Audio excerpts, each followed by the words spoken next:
a trip to Karuizawa in the winter.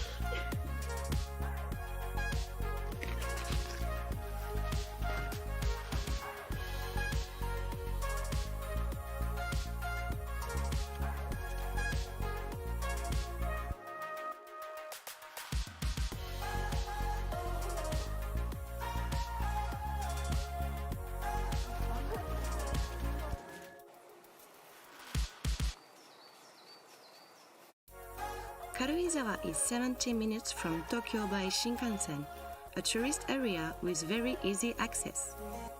In winter, Karuizawa has many activities in which you can casually enjoy the abundance of nature.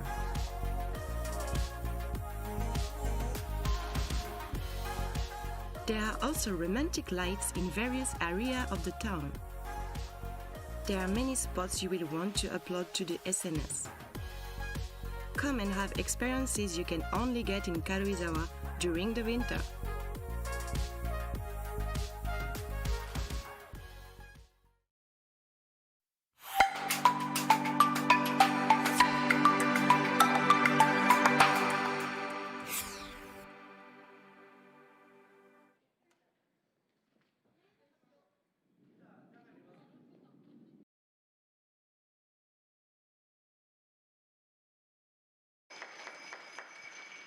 Third skip, Nakamura Miyori.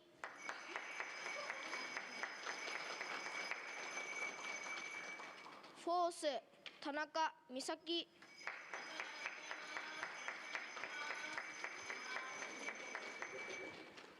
Kiro Stone, Team Ueno, SC 軽井沢クラブ。リード、上野優衣。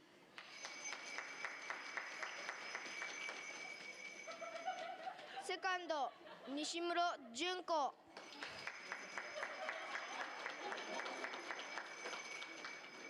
サード、金井飛鳥。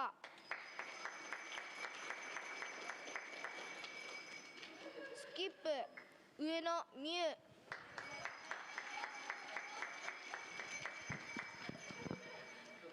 試合は8エンドゲームで行われます。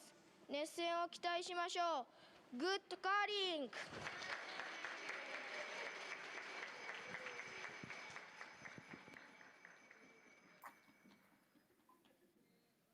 Welcome to New Year Curling in Miyota. It's the 2024 edition of this tournament here in Miyota Curling Club in Japan. My name is Jason Chang. Be bringing you the action from the ice to your device. And with me is curler, author, and coach Brian Chick. Ohayo gozaimasu, Brian. Ohio. That's about the only Japanese I can reply with. But thank you, and it's good to be here. Looking forward to calling the game with you. Well, we're still fairly early in the tournament, but we're a couple of games in for sure for both these teams. The feature game we have is Suzuki Yumi. They're ranked out of the Tokyo, and Segawa Kotoka from Morioka, Japan. Two young teams, Brian. I'm not sure how familiar the viewers are with them, but Segawa, 0-2 start, but they've been playing some really tough teams and playing them really well. Suzuki, 0-1 so far. What do you think, Brian?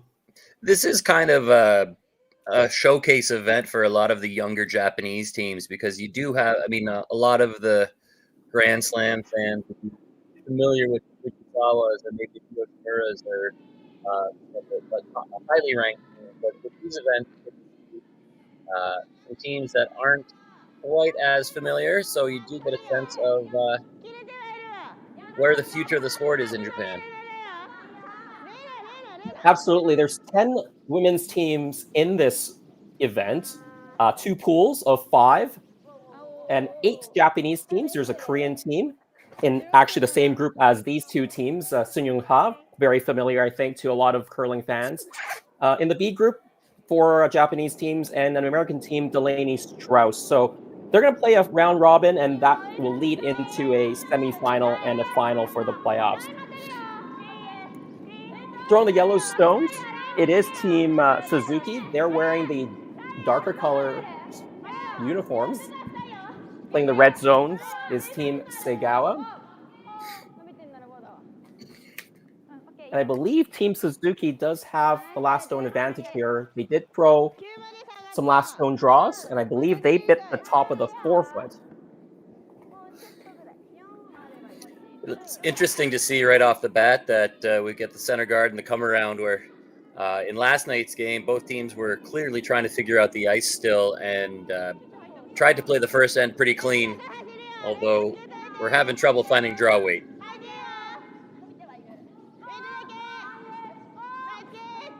Let me just set things up and introduce the teams. From Tokyo, skipped by Yumi Suzuki. Their third is Akigoto. Their second, Kyoka Kuranitsu, and their lead is Miho Fujimori. And of course, from Morioka, Japan, the northern part of the main island of Honshu, skipped by Kotoka Segawa. Their third is Ayuka Segawa. Second, Mio Sasaki, and their lead is Mei Shimohori.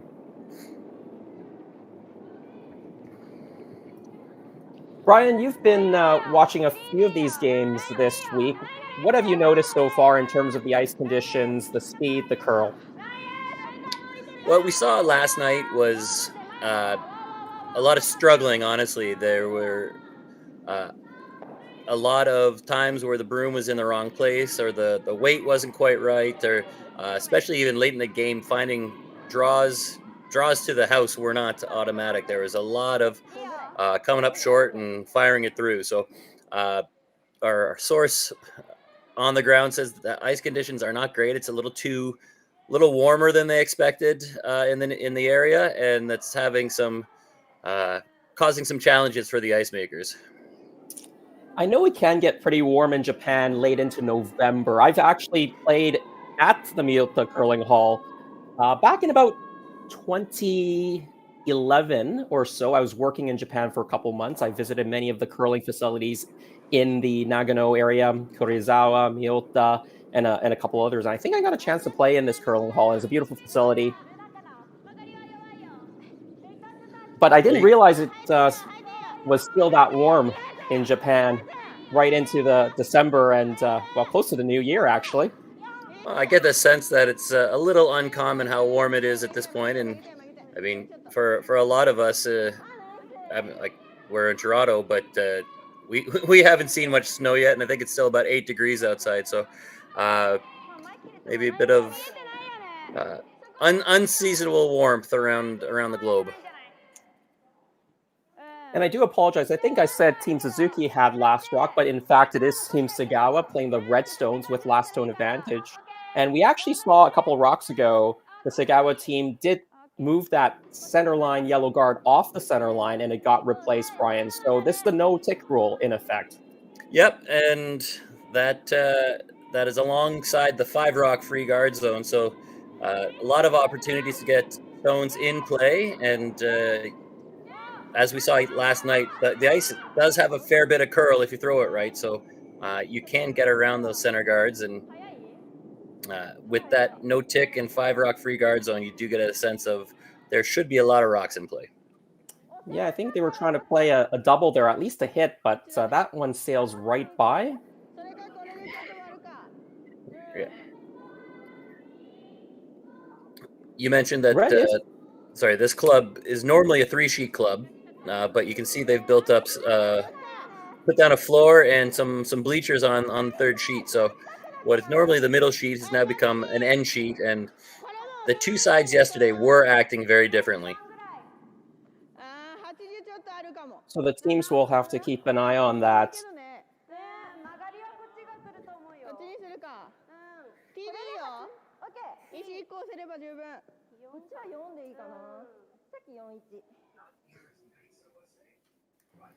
I think they want... Well, they were saying 5. I'm assuming maybe That's my Japanese working for me a little bit. I think they said yon, which I think is 5. So maybe a shot in the top 8 foot. Yeah, maybe just freezing right into the little pocket created by their yellows. Or looks like they got a bump here, but this could be a pretty good shot too, as long as it's not too heavy. Maybe just a couple feet heavier than they would have liked, but they're definitely in control of the end with those 2 yellows in the top of the 8 foot.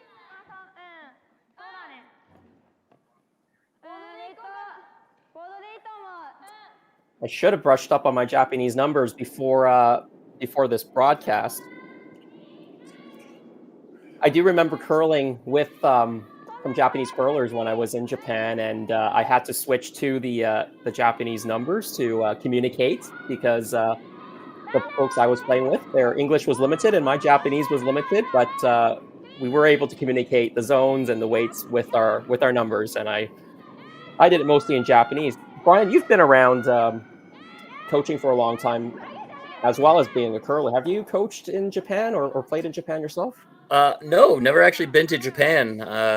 Been to Korea twice for various curling things. Been to China, but Japan has eluded me so far. I did work with Team Yoshimura earlier this year while they were in Canada for a few weeks, and we had a couple of practices, and I spent the weekend with them for one of the bonspiels they're playing in.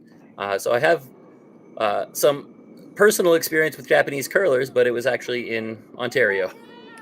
Of course, that must be Sayaka Yoshimura, who, of course, is one of the top teams in Japan and one of the best in the world, of course, as well. They are in this event. They were playing on the sheet next door in previous draws. And Yoshimura herself is actually not part of the team this year because she's recently had a baby and obviously was in the late stages of her pregnancy for the competitive part of this season. So we'll see when she's able to make it back to that team. Well, if there's a trend with the curlers and she's like a Rachel Homan or some of the other curlers who've just had babies, apparently the first 5 or 6 weeks back, you're just on fire. Yeah, I don't think Rachel is... she's an anomaly, I gotta say. Like, she was performing at a crazy level, both late in her pregnancy and shortly after giving birth. She's a different kind of phenom. Well, this is the third, Kotoka Segawa. I think they're trying to play a hit on the back one. I thought they were trying to actually hit the top one and roll in, but there's a plan B for you. Yeah, I don't think that was the call, but they'll certainly take the result.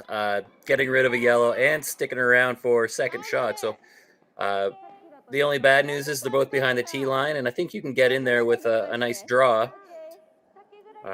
However, a little bit of luck on the side of the Segawa team right there. Yeah, the Segawa team now sitting 2, both in the back of the rings, back 4 and back 8. You can see Team Suzuki. They've put the broom down here. There's about 3.5, 4 feet of curl, at least 4 feet, probably. Yeah, we found yesterday this side was running a little bit straighter, but I think as the game goes on, the ice breaks down a little bit, they're going to get a real nice finish here. And it looked like this is a pretty good one, although it overcurls. It overcurls and unfortunately bumps the red stone onto the top of the button. Red now sitting 3. So we'll give a shout out to our viewers on YouTube. There's a helpful individual in the comments section has reminded me how to count to 10 in Japanese, which is ishi ni san yon go roku nana hachi kyuju. So thank you. Well, whoever you are, Ichi, thank you for that. Arigato gozaimasu. That goes for anybody else. Well, if you have any questions or comments in the YouTube chat, we will try to answer them or address any of the questions you might have if we can figure out the answer.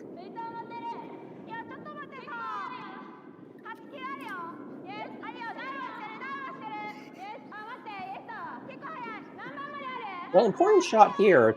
Good setup now to score multiples for Team Segawa. Yeah, we had a little good luck from the red team and then a little bad luck from the yellow team, and not a bad shot there, but did leave the window open for a perfect freeze to bail themselves out.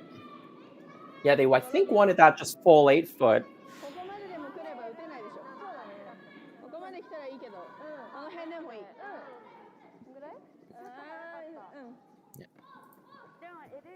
As I was saying before, this side was running a bit straighter yesterday to start the game, but it also is very weight sensitive, where if you throw the right weight, you do get a good finish late. But if you're a little bit heavy, they do tend to track on you. And So the freeze is the call here. yeah, I think so. If they can lock it right on that back button stone, it can take away a big end for Red, who's currently sitting 4 with hammer. That is not the kind of hole you want to get into in the first end. The first hip stone for Suzuki. Under a lot of pressure here in the first end.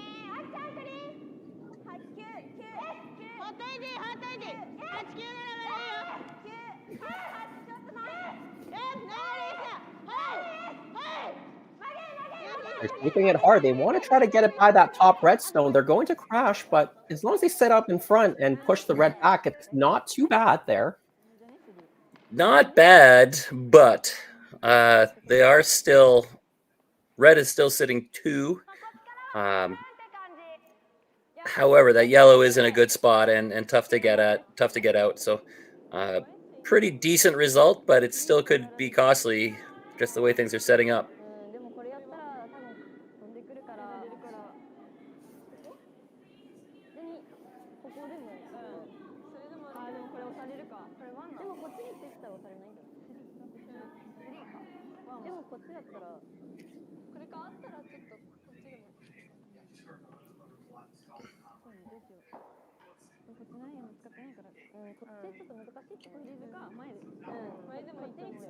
Pretty tough rock to remove that yellow stone that's in the top of the 4. There's a bunch of angle raises that are available to yellow now as well.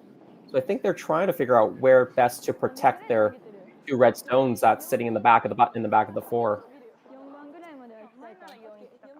Yeah, you don't really want to leave that yellow where it is in the top of the 4-foot, but there's not a lot of great options, as you say, to get it out of there.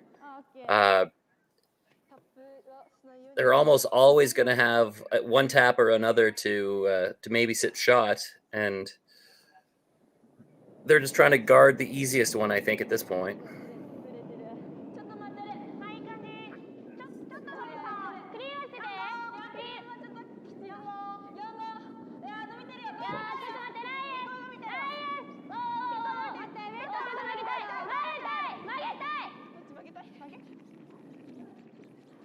Sweeping it for curl here, Brian. A little bit heavier than they want. It taps it back, and now it's yellow shot stone frozen onto the red stone. Yeah, that was not one that you wanted to be heavy on. Obviously, tapping it to the button was bad news, but you could have been light and anywhere in the way. You had a 20-foot tolerance on the light side to make that shot work, and being probably 4 or 5 feet heavy was not the miss you needed there.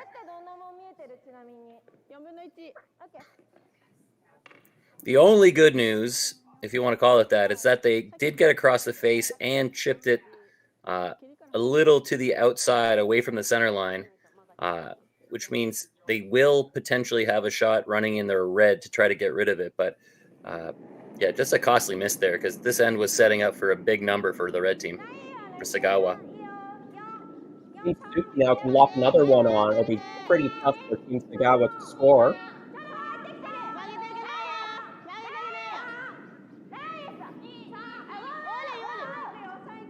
This one seems like it's over curling too. That might be returning the favor. Definitely getting to the redstone. Will it bump it enough? No. So it is still 1 yellow. Do you think the angle's there, Brian? The drag, I think, is what you're looking at. That's what I'm asking, Brian. I think every set of rock is different, but I think it's certainly worth taking on. If you try to hit the half rock, you can see right where the broom is there tapping. You might drag your red towards the center line and hopefully just across it. And if you even touch that yellow, you're probably taking 3 or 4. If you can move it a little bit, you're getting a couple, I think.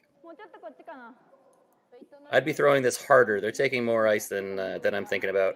They're just playing this. Looks like they're playing the straight tap. That's what I'm seeing.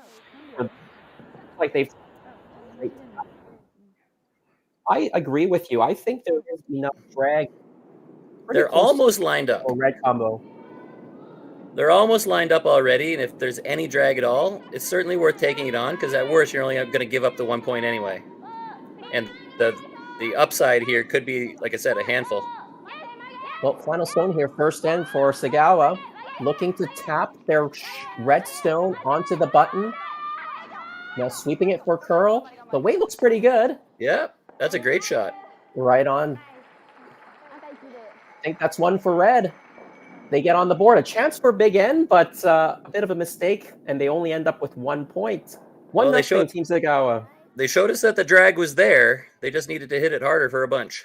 We'll be right back after this break. When it comes to the game we love, having the right gear makes all the difference. Gold Line's new curling shoes and brooms are a game changer. The shoes, unbelievably comfortable. And the brooms, lightweight and effective, giving you control on every sweep. When I step onto the ice, I'm not just prepared, I look sharp. Have you seen these shoes? They are a game changer. And the brooms, light as a feather. It's a Gold Line.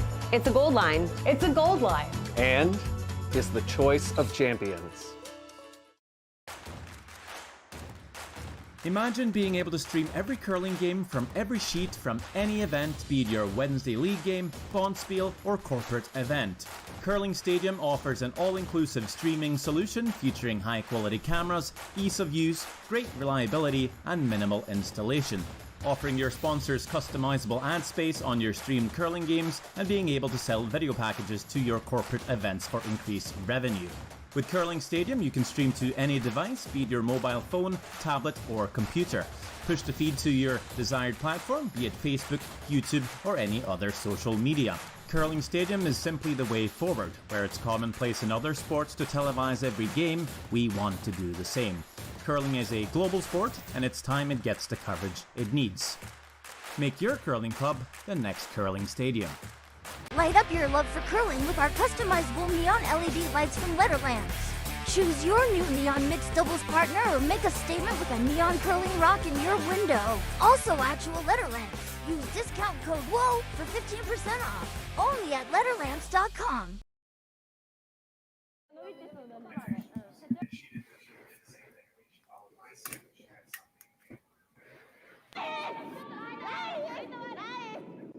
One nothing, Team Segawa leading Team Suzuki.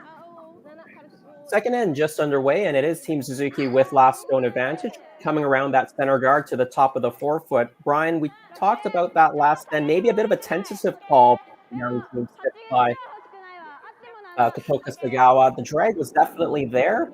Would you have taken that chance? I think you would have, right? Oh, definitely, especially in the first end. I don't mind, even if it doesn't work out, you're only ever giving up 1 point there. If it does work out, you could put 3 or 4 on the board, and I think it was there the way they were lined up and with the action we did see on that raise. So if you throw that rock a little bit harder and hit it in the same spot, you could have put up a big number, and that really changes the complexion of the game right out of the gate. Yeah, and maybe that's a little bit of inexperience from the young team, but they're certainly getting a lot of experience playing in this tournament this week. There's another game out there. Nakamura Miori and Ueno Miyu playing right alongside. So we'll keep a lookout if we can. We can see the other sheet actually on that angle. Yeah, it's an interesting event as there's only 2 sheets in action at any given time. So you do get a good look, at least on the periphery of all the teams that are playing. Once it's, and it looks like everybody will get a few chances to be the showcase game as well. Absolutely. I love the bleachers that they've set up here as well. And as a curling fan, if you're in a stadium watching just 2 games, it's much easier to follow watching 4 or 5.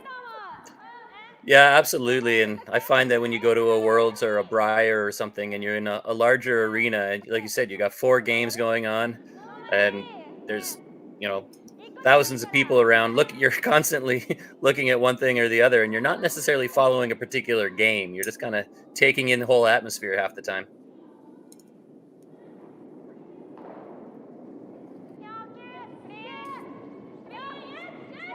Looks like a double takeout is being called here for the Segawa second, Sasaki and Neal. Didn't get the double, but rolled it over top and behind cover. Nice shot. Yeah, pretty good result there. Played it inside out, which always just drives me a little bit crazy, but you see a lot more teams doing it these days. I just find that the outside in takeouts tend to be a lot more predictable in their curl. But in that case, you do get a little bit better action on the ricochet with that turn.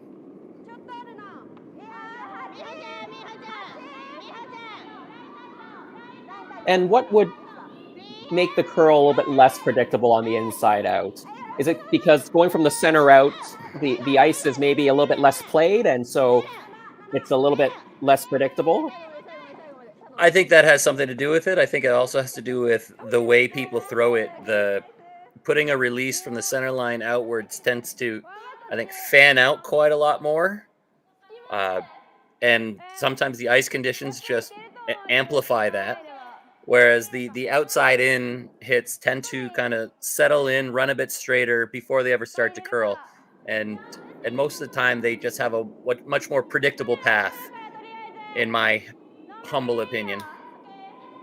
Yeah, and I think what you're saying boils down to kind of the angle that you're sliding towards the rock, right? The outside in, you're sliding outward towards the side of the sheet first, and that keeps the rock a little bit straighter going down the ice, whereas when you're going inside out, the rock is almost curling right out of your hand based on the angle of attack. Exactly. Angle of attack is the phrase I was going to use. Another nice shot there.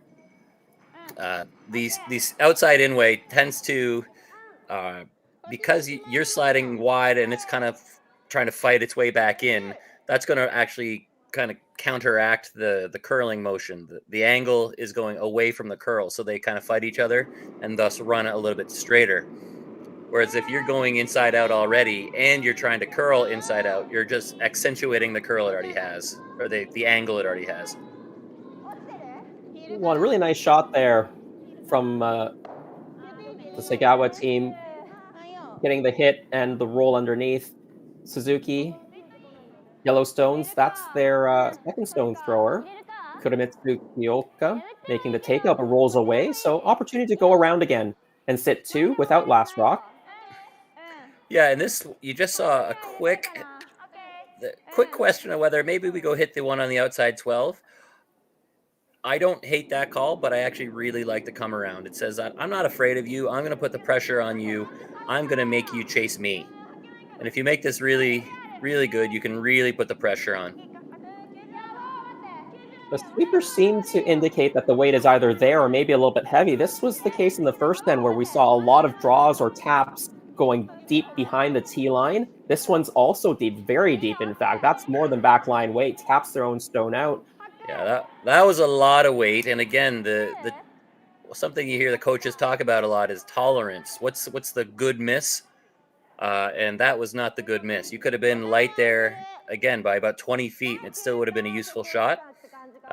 Throwing hack weight at that did not help your situation at all. And I am wondering whether the players are just struggling to adapt to the speed of the ice as the ice quickens up in the first couple ends. I'm not sure. I wasn't timing the rocks in practice and now in the first couple ends, but usually ice will speed up as you play on it, right, Brian?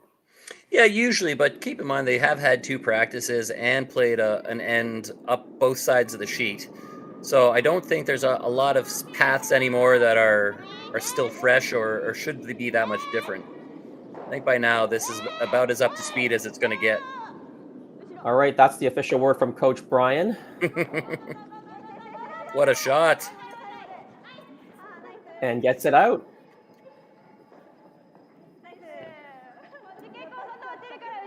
I don't know if that's the official word, but that's a guess. Educated guess.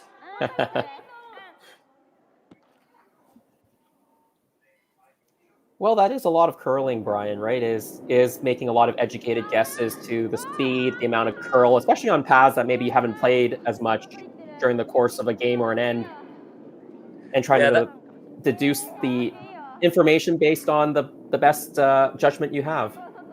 Yeah, that's definitely it. When I do clinics and people, I say, well, how do I know where to put the broom? And it's like, well, it's a guess. Some people are better at guessing than others, but basically you try to make the shot based on the information you have. Well, a really good situation now for multiple points for Team Suzuki. They consider drawing wide to the other side of the 12 foot, spreading the yellow stones apart. They've decided to go around the center guard. I like that call because if you don't, that actually leaves the guard in play for the Segawa team to use.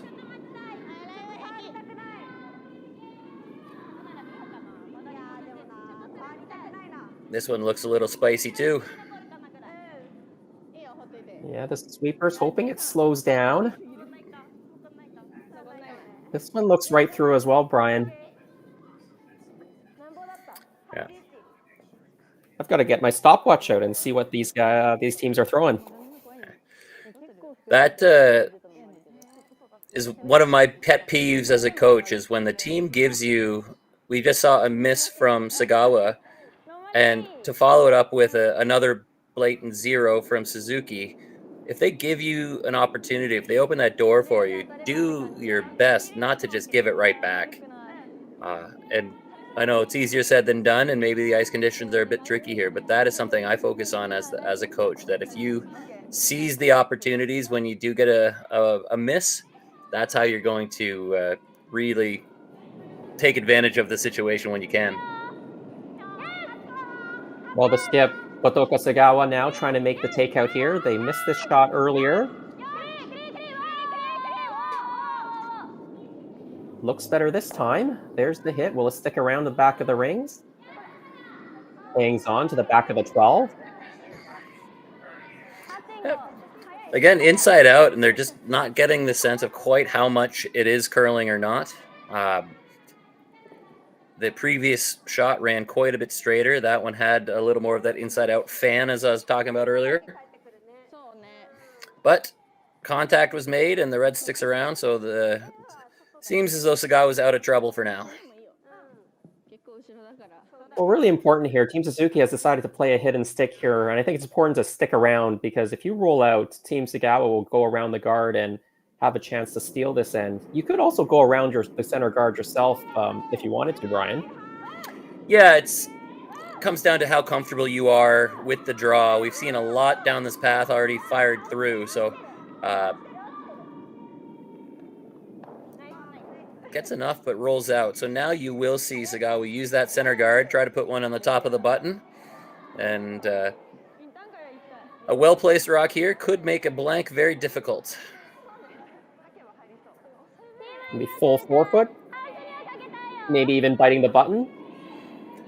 Being buried, I think, is the important part. The closer to the button you can get is obviously better, but somewhere biting the top 4 to the top of the button would be ideal.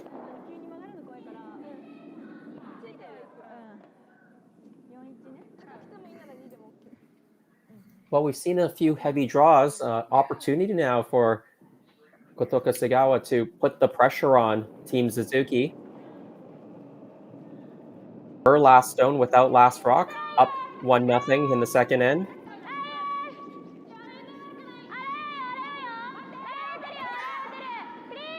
Head down, sweeping right out of her hand, but then they ease up here. And now they're talking that it might be a little bit heavy. Yeah, still sliding. And it looks like it's going to slide right through. So maybe it fooled a little bit. Or maybe it was looking tight, but the extra weight, it held straight. And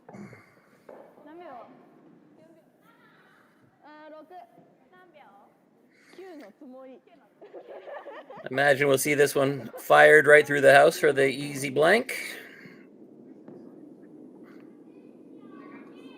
Well, very deliberate about where they put the broom down. So they're definitely wanting to see the spot on the ice. Yeah, and I think part of that's based on the couple of shots they've just seen down that line where one curled and one didn't. And this one didn't do a whole lot of curling either. So they're going to put that in their mental notebook here and try to remember that for next time. Well, blank end in the second, and it's still Segawa 1-0 lead as we head into the third. Calling all curlers, novice to pro. Ashland Curling Supply's patented rotator disc system lets you customize your slider right in the store. Velcro attachments make it easy to find the sliding platform that's right for you. Shop Ashland Curling Supplies, 700 McPhillips, online at ashland.com.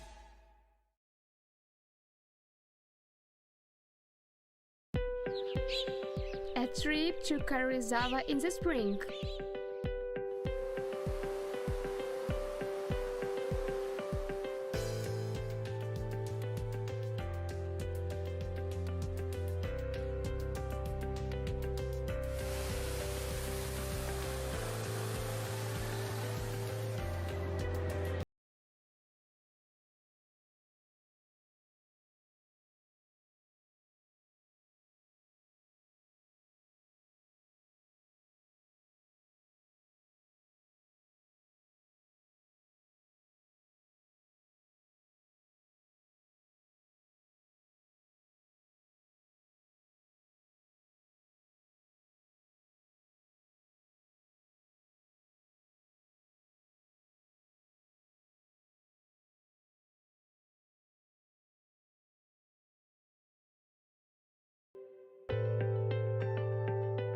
Only takes 1 hour by Shinkansen to Karuizawa from Tokyo.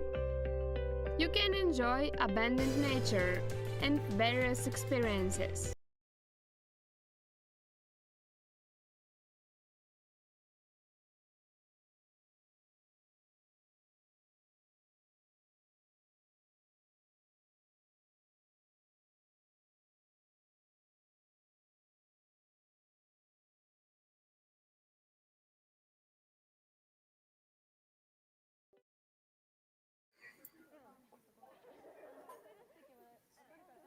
Welcome back. 2 ends in the books. Team Segawa leads 1-0 over Team Suzuki. If you're just joining us, my name is Jason Chang. Jason Dis. With me is Brian Chick.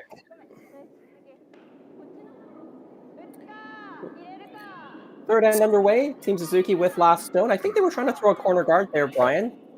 Yeah, either way, it was a different change in tactics. Normally, we've seen the center guard and then the come around. This time they were electing for the corner guard, but it did slide a little bit deep. And now that it's touching the rings, it is fair game for a takeout.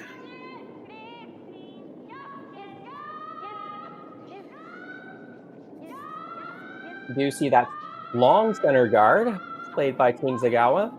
They're looking to make a hit and roll maybe into the middle. May have overswept it actually a little bit.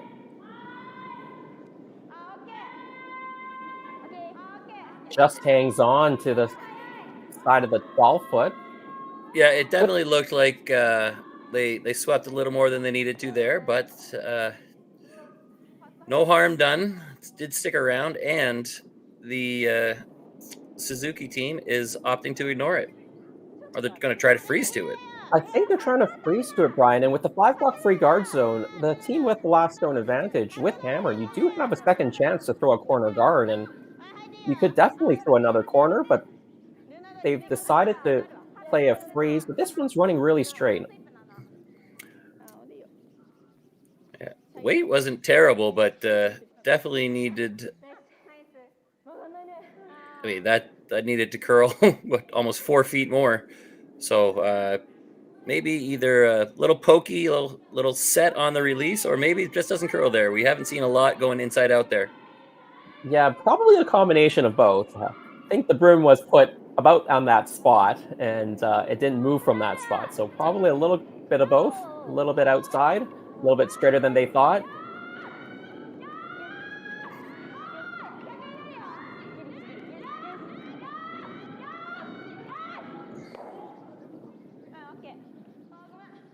Trying to hit and roll under. Rolls a bit too far now. 2 red stones in the 12-foot.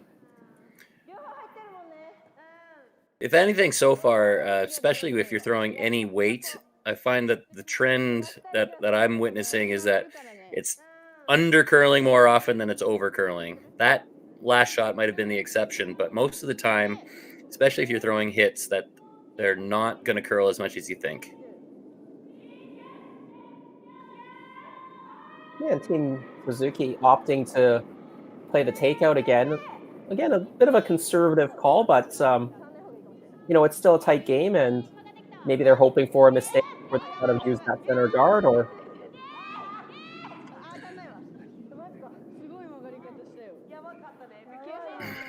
That is going to be trouble. One good shot here. Now red can sit 3, and yellow's really not had any opportunity to get their end set up. I think the question that a lot of these young teams don't necessarily ask themselves is, what is the objective? What am I trying to get out of this end? And if your objective is to score 2, you have to be okay with leaving some of those reds lying around the house, and then try to get your own end set up. I think the mistake that a lot of young teams make is they're a little too reactive. They see a red rock in the rings and they want to hit it. Not always the best move when you have hammer. that's a nice shot right there, top of the button. The guard is quite long, so I think you can easily get around this guard and tap this redstone back or even out. I agree. I think that the shot was well executed, but the fact that the guard is just over the hog line, as you can see there, that there is quite a bit of room, and it's even poking out a little bit. So there's quite a little bit of room to make a little freeze tap here and just try to get that red back behind the T line. And I think that just speaks volumes to how important the lead stones are. If that guard was a tighter guard, a 2 guard or a 3 guard, then that red stone would be quite protected, even though it's poking out the same amount. But now with it being so high, that red guard being so long, there's a lot of room to get by this stone. This is another one where there is a good miss. If you're going to miss, make sure you take the guard. Don't miss it on the wide side. And Kuramitsu did just scale a hit by on the last stone. Now they're looking to make a more delicate hit. She's got contact this time. She might even get the double. Rolls it over to the right-hand side as you see on the screen. That's a nice roll. Almost the triple. Very nice shot. It was more weight than I thought she was going to throw, but the line was bang on and got rid of 2 reds and rolled wide, almost nudging the 3rd red out of the way. Yeah, now you're grouping the stones together, and if red kind of hits and sticks there, you've got a chance for a double, and maybe the blank is back in play. Didn't look like the blank was on after before the last stone was thrown. No, definitely not. Looked like it could have been a handful shaping up, or yellow would be throwing against a handful. And another inside-out miss down that same line. I don't think it curls there. Yeah, it looks very straight, and I think the skips will just have to make that adjustment. I mean, they're not even close yet, so you can make a pretty big adjustment and probably not risk missing it on the other side.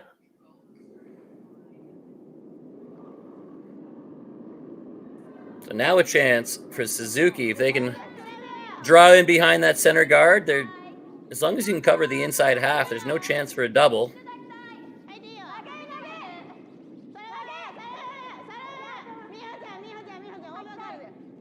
With the guard being so long, would you like this a little bit higher, maybe just top 8 rather than going to the top 4? Well, this one is slipping a bit deep though, Brian. Yeah, in that case, if anywhere in the out counting that red, so even if it's full 12 or just touching top 8, that's still going to be an effective shot for what you're trying to do. By sliding a little bit deep, you've given Segawa some backing. They can come down and either freeze to it or, like you said, because the guard is so high, maybe a backline hack weight and out the other side. Looked like about maybe a hack waiter coming just to the nose. Yeah, you can probably get to the nose or even cross it a hair and flip a little bit more varied. Sweepers haven't touched this one yet. Now they're trying to carve it over.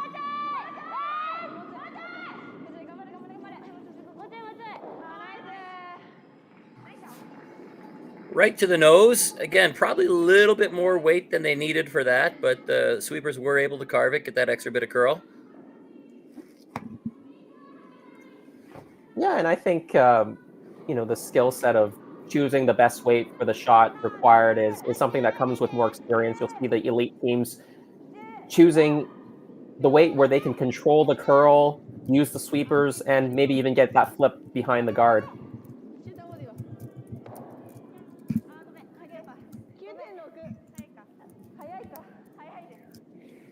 Yeah, I think that's one thing that I know it took me a long time to learn, is that not every takeout needs to be a bullet. All through juniors, I loved throwing them hard. I never really understood the value of a nice soft weight takeout.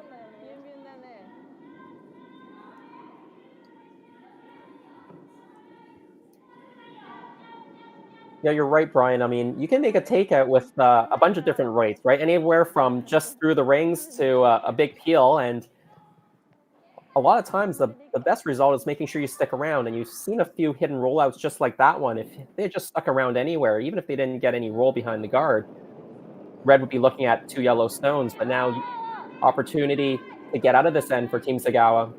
They've taken the inside out again.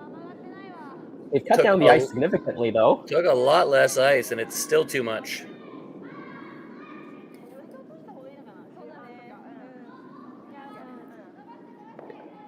Based on where the broom was and where that rock ended up, if she hit the broom, that fell back almost a foot.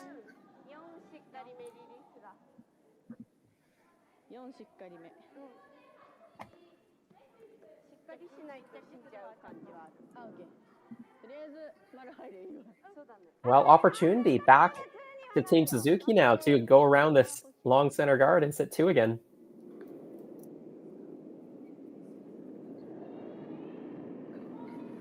Yeah, so far, we've seen the window of opportunity open for both teams a couple of times, but neither squad's been able to really seize it and make it count.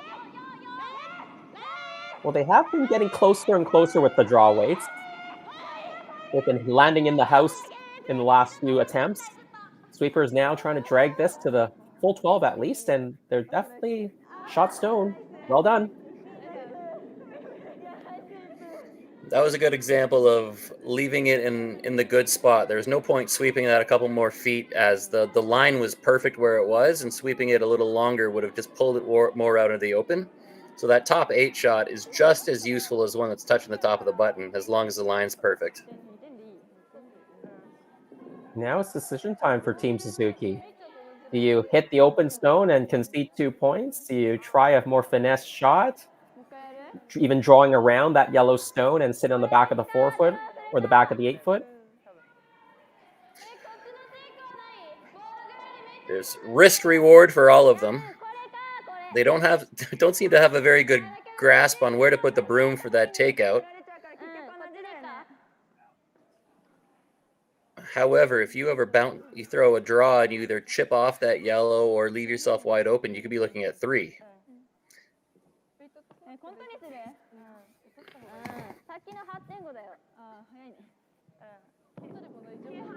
I think they've decided to play the hit. They've now moved the broom right to the edge of the yellow stone. I still think they could maybe tighten up the ice a little bit more. It really doesn't look like it curls at all here.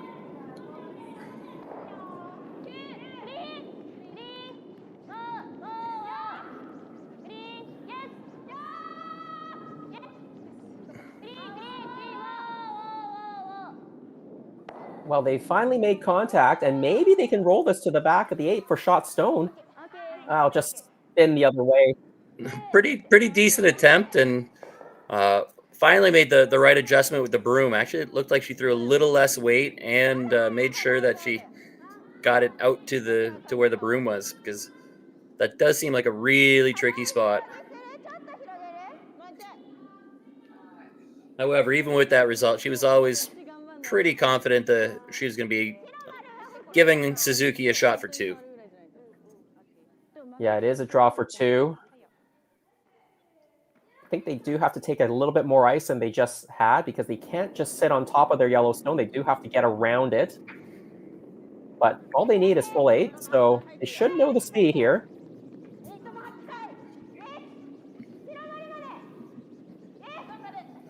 Final zone, Team Suzuki. Opportunity to get 2 points in the third end to take the lead, but it looks like this one's going to come up a little bit on the light side. Well, the weight wasn't too off, but the line wasn't there, and the weight was a hair on the light side. So It is only a single point for Team Suzuki. They tie the game up. It's 1-1 after 3 ends. I don't remember a time when curling wasn't a part of my life. When I wasn't putting in the sweat and hard work to be the best that I can be. Clocking in the time, the effort to practice day in, day out. Curling is more than just a game. It's a family, a community. And when it's time to play, I know I'll be ready. Hardline, supporting hundreds of our next generation athletes.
Light up your love for curling with our customizable neon LED lights from Letterlands.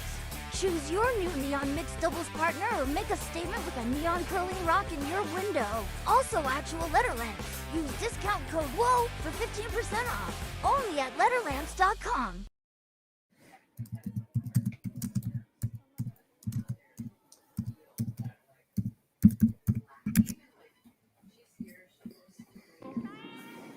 Welcome back to Miyota Curling Hall. After 3 ends, 1-1 tie. We do have another game out on the ice. 2 sheets in play here. Also a 1-1 tie. That's Team Nakamura and Team Ueno. Ryan, watching those commercials of Karuizawa reminds me of my time spent in Japan. About a decade, more than a decade ago now. Just a beautiful area in Nagano Prefecture around Karuizawa. Lots of outdoorsy, sporty activities going on, including curling. I know, of course, golf is very popular in Japan, and people in Tokyo, they will often ship their golf clubs to the golf courses out into the inner part of the main island or in other parts of Japan to play golf. Well, sign me up.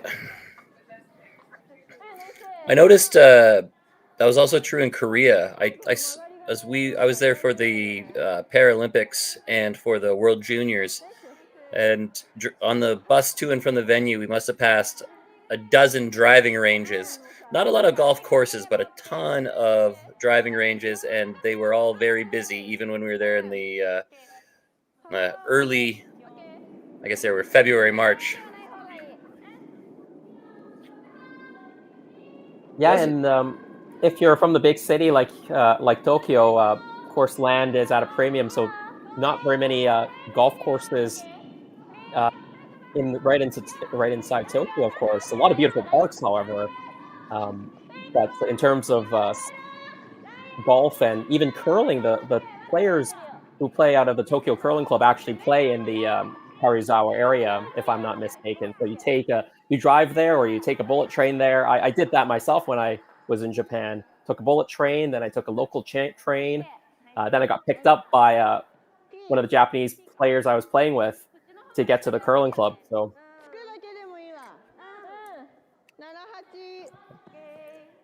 Well, it looks like Segawa has something brewing this end with hammer. They're sitting 2, and one's totally buried on the button. A soft freeze or chip attempt wasn't quite good enough on the Suzuki effort, so they're going to try to follow him down and freeze on the button. Yeah, that redstone that's right now straddling the top of the button, maybe just a hair too deep, but this rock is a little heavy. It does take out one of the red stones, but they were trying to freeze to the face of that red stone and really cut down the scoring area. Yeah, she's indicating she might have gave it a little poke, a little heavy and a little wide. That's the international symbol for I flared it.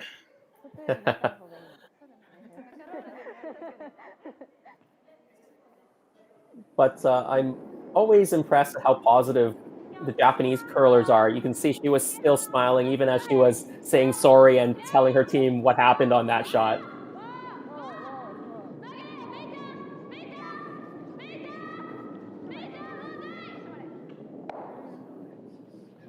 Want to stick around here. Well, third shot. Again, probably a little more weight than the shot needed, but it does stick around. And again, because of the extra weight, undercurls just a little bit. But now a good freeze would go a long way. All right, let's see if she can make that correction there. This is Kuramitsu. She indicated she was a little bit strong, maybe a bit more extension than she wanted in the last rock. Now they want to bring the sweepers into it. It looked like a nice, clean, positive release, but there was still a definite little extension, little add. But that's kind of the way people throw them these days. And why is that, Brian? With ice conditions, especially at the competitive level, being what they are, a soft release, it will kill you. If you don't put enough rotation on it, if you don't get out to the broom, you're going to overcurl 10 times out of 10. So what a lot of athletes have come to start doing is really be extra deliberate with that release. Make sure they're putting a little extra rotation and a little more direction on it right towards the broom. Sometimes even a little inside out outside the broom, because they know that if they throw the right weight, this rock will still curl because of the ice conditions in the rocks. That can backfire at the club level when people try to emulate what they see on TV. If your ice is not in great condition or your rocks aren't as sharp, that little poke can actually set your rock on the wrong trajectory. But if you're playing in decent conditions, being a little extra positive is usually a good thing.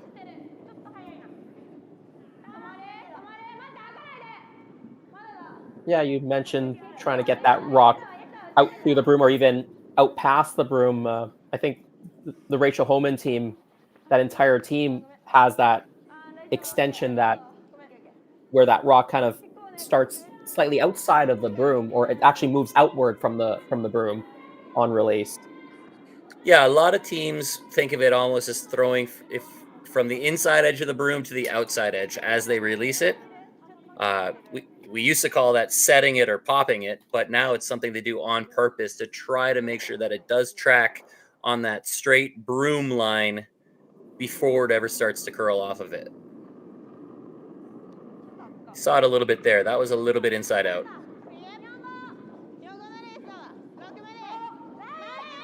Third stone thrower Akigoto.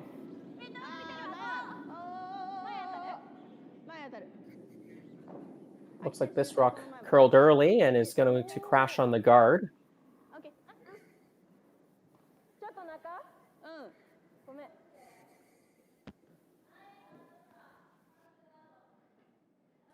She said shotonaka, which I believe means a little inside. And so that's what we saw on the shot there. Based on the release, it looked like she was trying to poke it out a little bit wide. It was pretty positive, but maybe she just slid plain old tight, as will happen from time to time. Now Red's got an interesting dilemma here. They're sitting first, third, and fourth.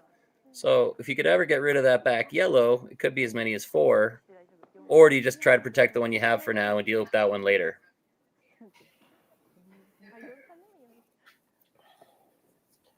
Well, with last stone, Team Segawa throwing red, they're in a good position right now to take multiple points.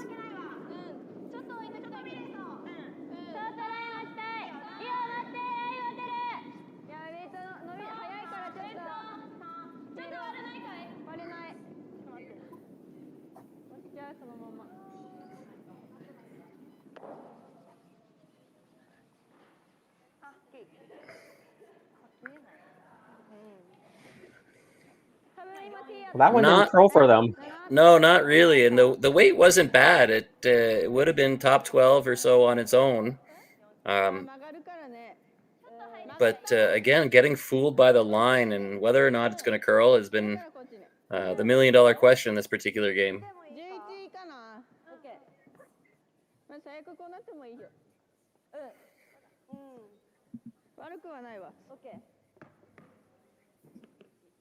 Well, red is shot stone, yellow second shot, but third and fourth are red. So Team Suzuki, they do need to be careful here. They're playing a hit. They want to stick around so that the other two red stones that's in the 12-foot don't come back as counters. I heard a clean. That's oh, you did need to stick around there. It just rolls a bit too far, I think. So it is yellow shot stone, but I think red is second and third. Definitely second. The camera angle, a little bit tough to tell who's third shot.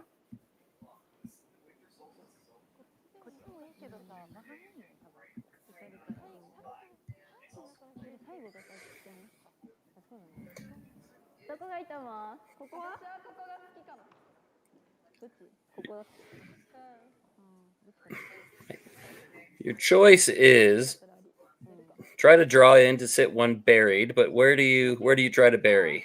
You can come off the wall side, as they're indicating, go around the two staggered guards, which I think would probably be my choice. Or if you thought that you could throw like backline weight and hit the yellow, sit three potentially. You've got that other yellow to catch it on the outside if you do roll wide.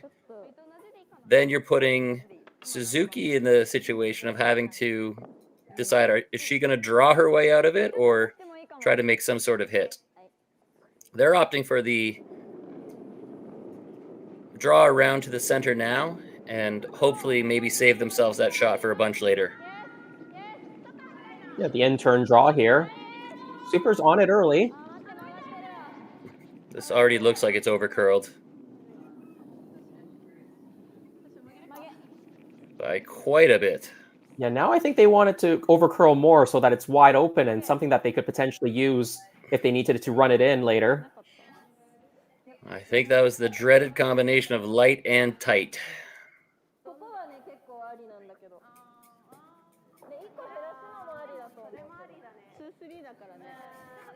Definitely not the combination you want in a curling shot.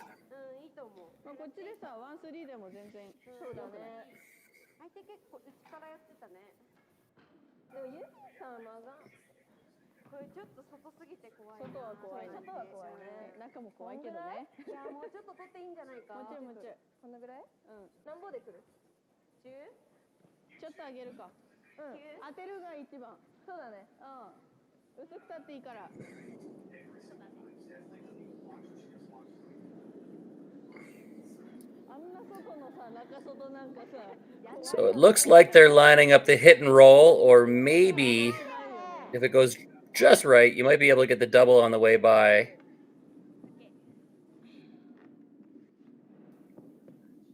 You will be behind the tee line, though, if you make this shot. Yeah, I think, especially because yellow is still shot on the other side, I'd be throwing the draw here, trying to put one on the edge of the 4-foot. That would really make bringing those reds into play quite difficult. Yeah, I agree with you, for sure. Now, maybe they think red is out-counting that other Yellowstone, and that's why they want to be a little bit more conservative here. They almost make the double, just goes over the top. That was a thin double to make. Yeah, I still think the draw was the right call there.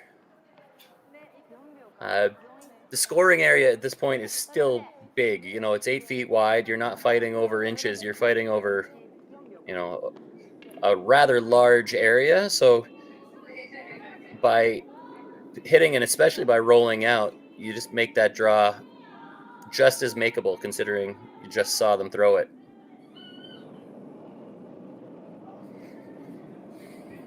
Well, now opportunity for Team Segawa to sink this one around that staggered center guard situation. This rock looks a little bit tight as well. Yeah, that was my thought. And it's already gone as well.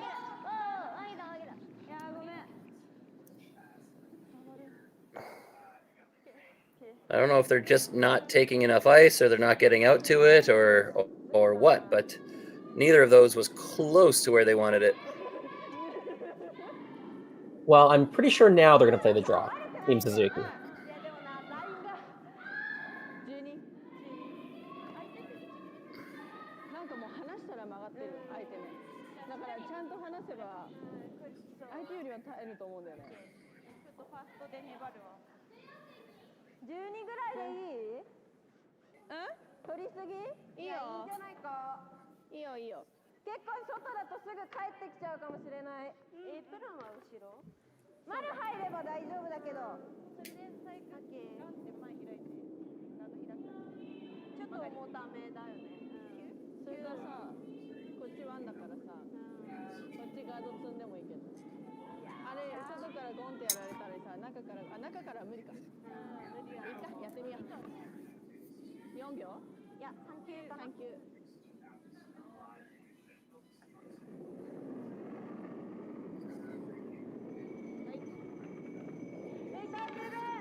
They called sound Q, which I'm interpreting that as a 3.9 second draw.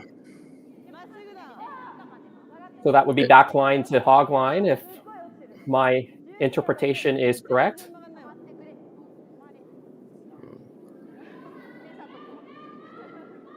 Well, I can't comment on the translation, but obviously a little heavy. She definitely got out to the broom, but with the extra weight, that was definitely not going to curl the way they wanted it to.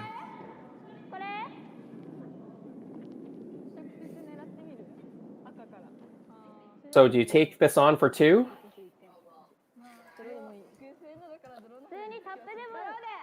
I would. I think it's makeable.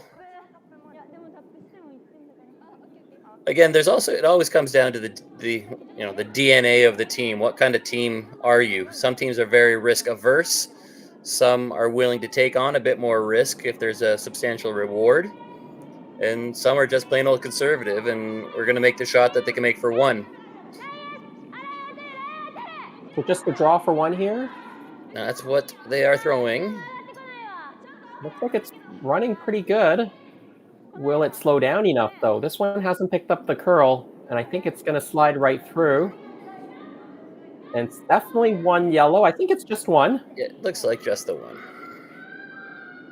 Having a quick look. It is a steal of 1 indeed. So Team Suzuki, they take the lead for this the first time. 2-1 through 4. We're going to take a little break, and we'll be back after ice maintenance and a short halftime visit. We'll be back in a bit.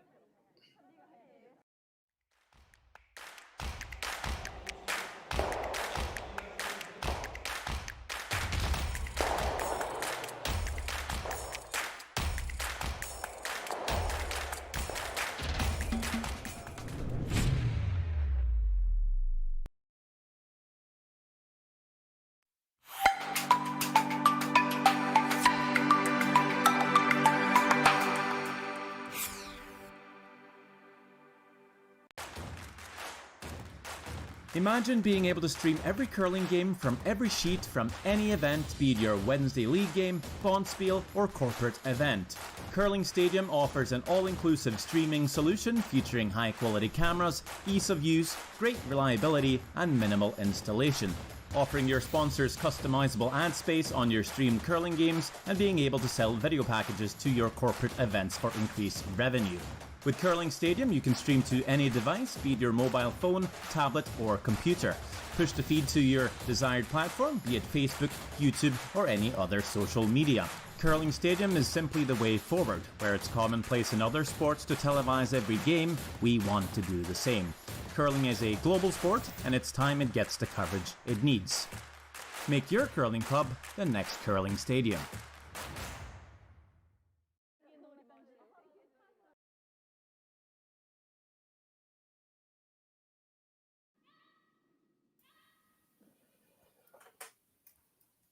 Welcome back. We're in the 4th end break here in Miyota. Team Segawa they're playing the Redstones. They've got 1 point on the board. Team Suzuki with the lead, scoring a steal of 1 in that last end to take a 2-1 lead. Fourth end break, having a conference with the coach. Brian, you've coached quite a bit. What do you normally tell the teams during a fourth end or fifth end break?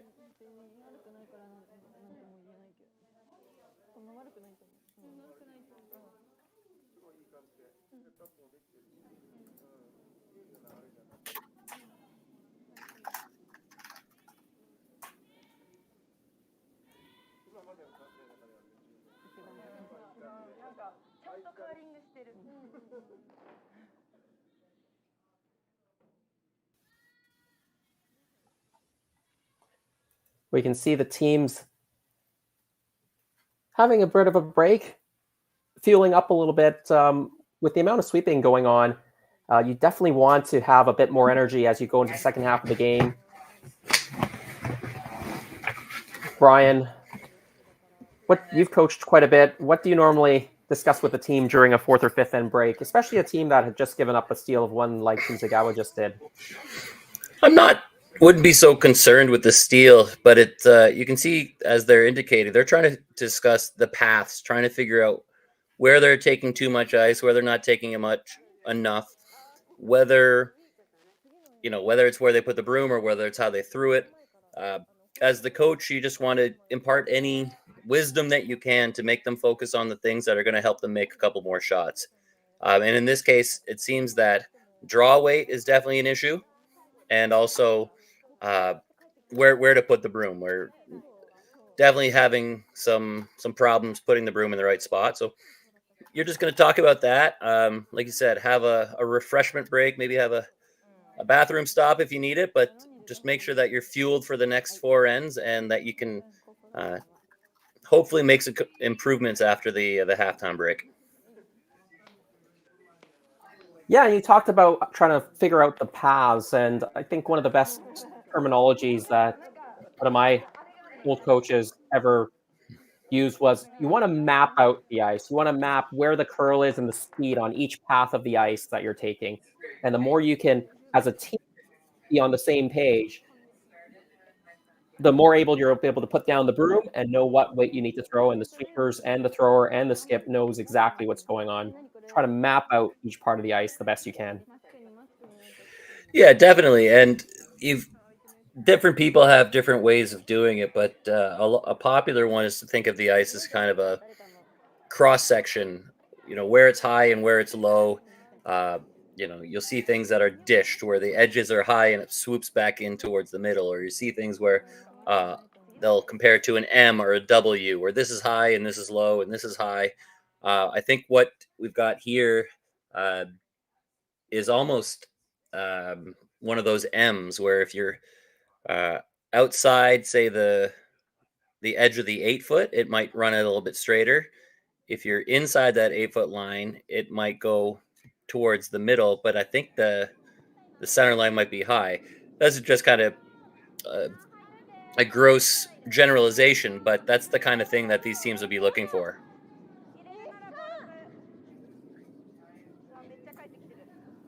Well, fifth end underway here. Team Segawa trailing 2-1 with last stone. Center guard played on the center line, so again, that can't be removed off the center line. The no-tick rule in effect now. It's been for a few seasons at the World Championship level, and I think most major tournaments now adopting that no-tick rule as well. Thankfully, most clubs that I've heard of still haven't felt the need to implement it. I don't think that it's necessary at the club level. For recreational curling. Yeah, absolutely. It's most teams at recreational level aren't good enough or precise enough, or should not be punished if they accidentally hit a rock they shouldn't.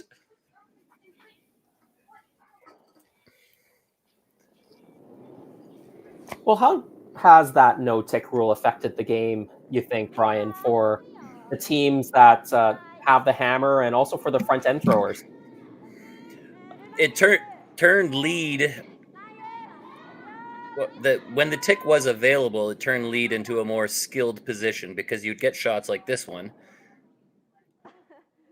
albeit they would be doing it to the other team's stones, to get them off the center line, roll towards those corner guards. And it made the lead's job a little bit more interesting because they've got to throw that perfect finesse shot from time to time. Aside from that, as the player point of view, it's made the game so much harder to defend when you have a lead. If you are up on the scoreboard, all you want to do is hit, and make sure the other team does not have the chance to score a big end. With that 5 rock free guard zone and the no tick, it just forces you to leave so much more granite in play in front of the rings.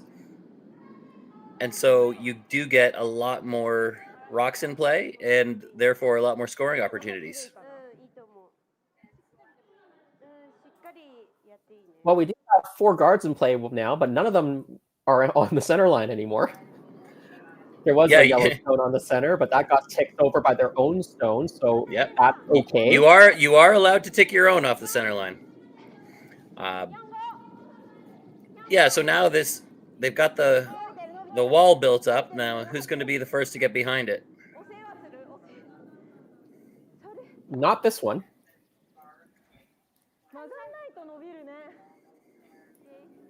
But good news for Team Suzuki is they got their center guard back. Stripped off the corner guard and got back onto the center line.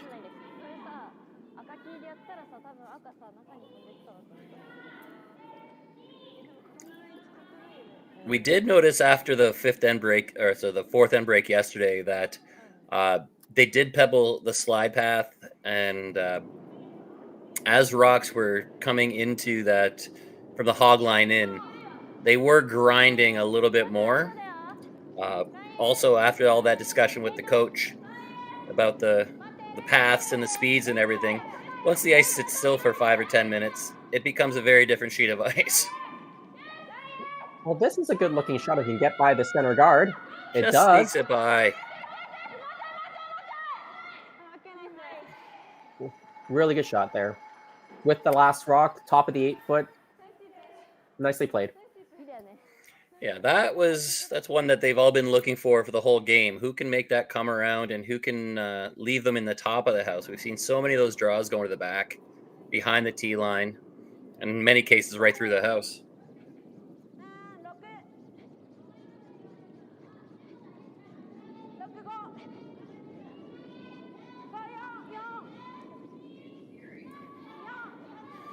I think this one is a little bit light and going to crash onto the yellow guard.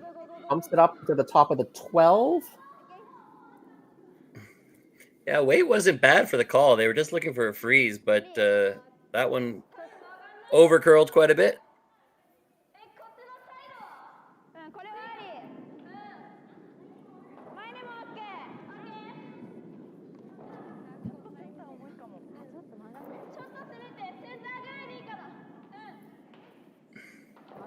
Looks like they're trying to go around the corner guard on the left side of the screen as you see it. You have to be a bit careful. You got to make sure you get this buried. Otherwise, you're going to leave a hit and roll towards the center. Yeah, I don't necessarily love this call, which begs the question, what would you do instead? But I really don't like drawing around corner guards when you don't have the hammer. Or, sorry, when you do have the hammer. And I thought this was also the straighter side, so I wonder if it will actually get buried. They're through the pool. How much will this get buried?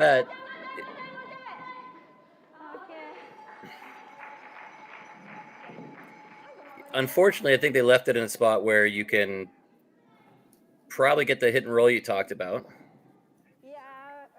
Yeah, I think it was fairly well executed, but it was just hard to get that stone buried because I think that inside-out path, we saw a few hits down here in the second end that were missed down this path, and they all hung straight, and you can see that draw barely curled much after it passed the 2 guards. Yeah, that kind of 8-foot circle, I think, would be at the low spot of the M, if that makes any sense, where the path they were just trying to throw would almost be going a little bit uphill. If my hypothesis is correct, of course, which there's no guarantee that it is. Yes, I'm going to call it a W because I'm going to look at it from the other direction, Brian. Yes, I see what you're saying, and I'll agree.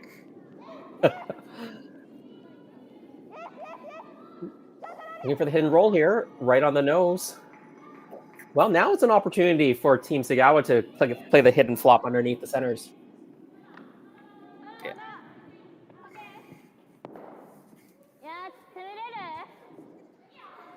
And honestly, in this type of situation, I'd be playing this roll fairly aggressively. I'd rather roll too much than stay right there and not roll enough and give the opportunity back to your opponent. Yeah, I agree. You've got a big margin for error on this, where it could roll between 2 feet and 6 feet is still good. We're trying to hold the line here. This could be a good one. Gonna get the roll. Wonderful shot. Very nicely done. That's a good team shot there. You see the sweepers working it hard, taking instructions from the skip and the thrower.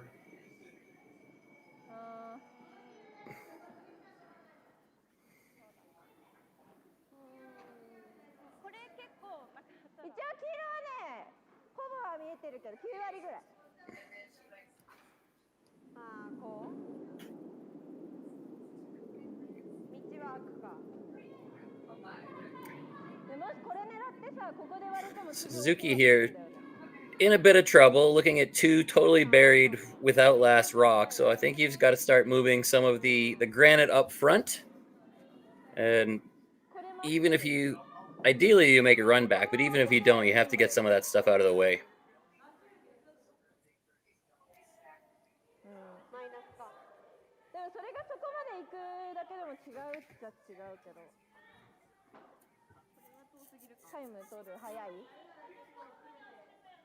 Tough thing for them is there are a lot of guards out front, so you are making some sort of I think a double raise here.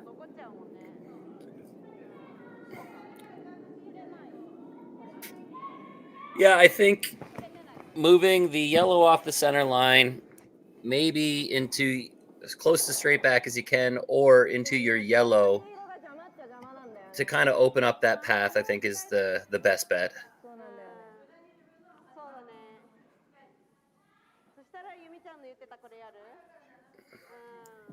And if you get a little wide on it, you can maybe come off the higher yellow by the Meiji logo and spin it in. I don't think that's your problem rock right there. That red one is not the one causing you problems. No, and if you ever miss this one, you haven't improved the situation at all. If you miss the run back on the center line yellow, at least you've opened it up, and the opposition would have to put the guard back up. Yeah. Even if, say you run red onto red onto red, most likely they're not all going. And you're still going to be in the same predicament on your next one.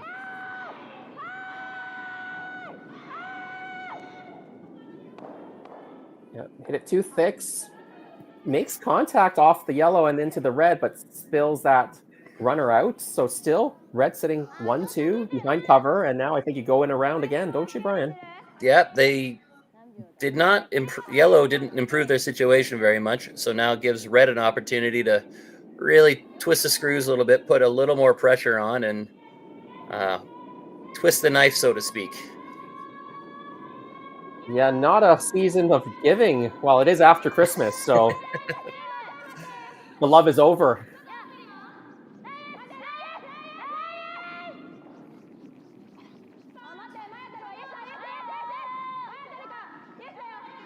I'm not 100% sure about Japanese culture, but maybe the New Year celebration is actually a bigger deal than Christmas. I'm not really sure Christmas is an official holiday in Japan or not.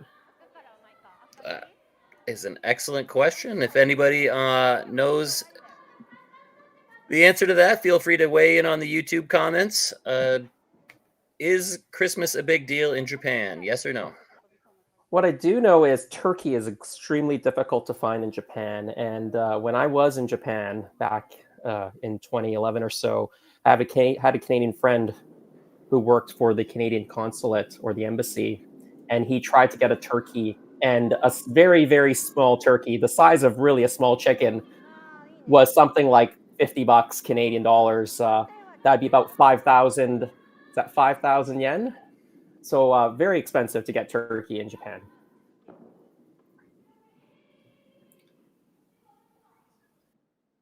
Now they're opting to peel some of those rocks up the middle, which I think might be a little too late for this, but it's the best they can do.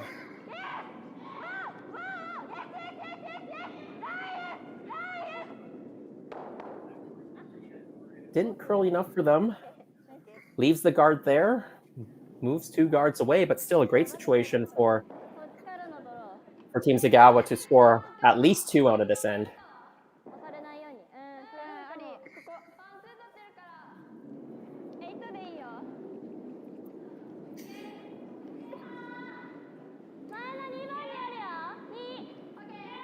Looks like they're opting for a guard on one or both of those yellow runbacks. Probably the one closer to the center line.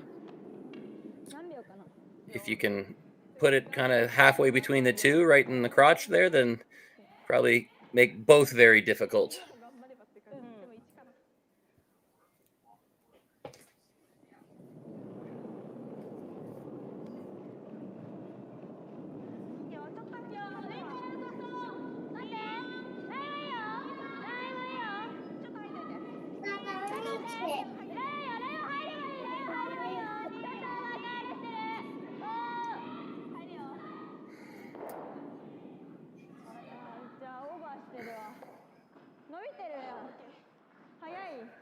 I'm afraid that one didn't accomplish a whole lot, but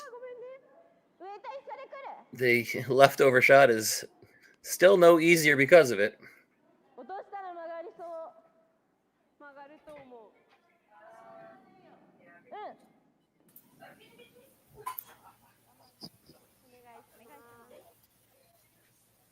So contemplating which run back to play.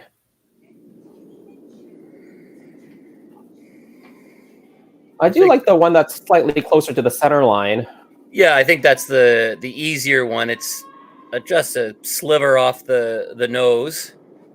You might get both reds to go.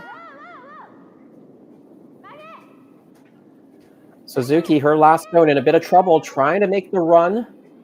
Trying to make it curl. Almost got a little bit lucky. Yeah, just too high and crashes into the other Yellowstone. So this is now an opportunity for 3 points here.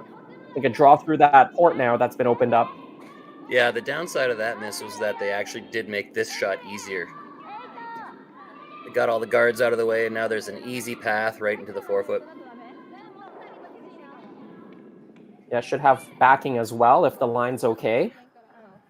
Yeah, you could probably get away with that backline weight draw here and just rattle your reds around.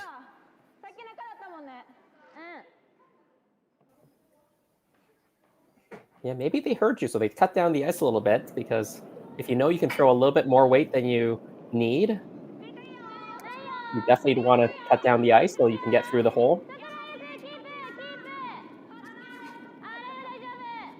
Well, trailing 2-1, opportunity to score 3 and take the lead here. Doesn't look... Nobody's too concerned. Clean it all the way down, right into the pile, and no problem. That's 3 points. Team Segawa, they're going to take a 4-2 lead after 5. When it comes to the game we love, having the right gear makes all the difference. Gold Line's new curling shoes and brooms are a game changer. The shoes? Unbelievably comfortable. And the brooms? Lightweight and effective, giving you control on every sweep. When I step onto the ice, I'm not just prepared. I look sharp. Have you seen these shoes? They are a game changer. And the brooms? Light as a feather. It's a Gold Line. It's a Gold Line. It's a Gold Line. And is the choice of champions. Imagine being able to stream every curling game from every sheet from any event, be it your Wednesday league game, Bonspiel, or corporate event. Curling Stadium offers an all-inclusive streaming solution featuring high-quality cameras, ease of use, great reliability, and minimal installation. Offering your sponsors customizable ad space on your streamed curling games and being able to sell video packages to your corporate events for increased revenue. With Curling Stadium, you can stream to any device, be it your mobile phone, tablet, or computer. Push the feed to your desired platform, be it Facebook, YouTube, or any other social media. Curling Stadium is simply the way forward. Where it's commonplace in other sports to televise every game, we want to do the same. Curling is a global sport, and it's time it gets the coverage it needs. Make your curling club the next Curling Stadium. Light up your love for curling with our customizable neon LED lights from Letterlands. Choose your new neon mixed doubles partner or make a statement with a neon curling rock in your window. Also actual Letterlands. Use discount code WHOA for 15% off. Only at Letterlands.com.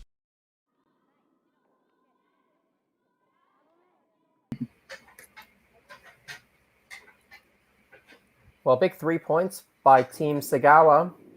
They lead 4-2 over Team Suzuki. 6th end now. Corner guard played. Didn't really quite get to, I think, the spot in the corner that you want. I think you wanted a little bit further out from the forefoot. You see the Segawa's gone in with their first one, trying to draw play into the house so you can take advantage of not using the free guard zone. Suzuki didn't take the bait through the corner, or the attempt at the corner, but they are trying to get their guards in play to get something going. Just joining us, good morning, ohayo gozaimasu, to our fans in Japan and Asia. I guess it means konbanwa if you're in North America, Canada, US, and the Americas. Not imagining too many fans from Europe up in the middle of the night watching, but if you are, no, I'm very impressed if you are watching on continental Europe.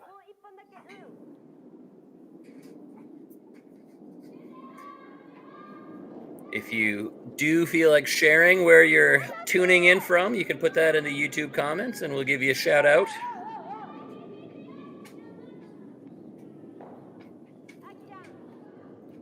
Yeah, I see Caleb Hoagland watching from Bloomington, Indiana. I'm curious how far Bloomington is from Indianapolis. I have been to Indianapolis before, Indianapolis Motor Speedway. Quite the sight, being in the brickyard. And O'Brien, you're a big racing fan. As are you, I understand. Winner of last year's Formula One pool. Well, thanks for organizing that, Brian. It's a lot of fun. Of course, there's always a big F1 race in Japan Japanese Grand Prix, Suzuka. I love that track. Always an exciting race.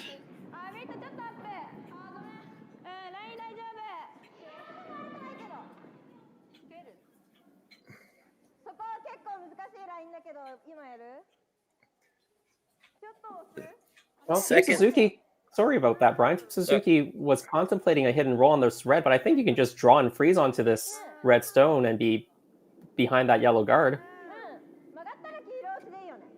Yeah, you're not desperate yet. And I had the same conversation last night where you're down 2 with hammer. You obviously want to score your points, but you don't want to get too reckless with it. And I think the general mistake is people panic a little bit at this point.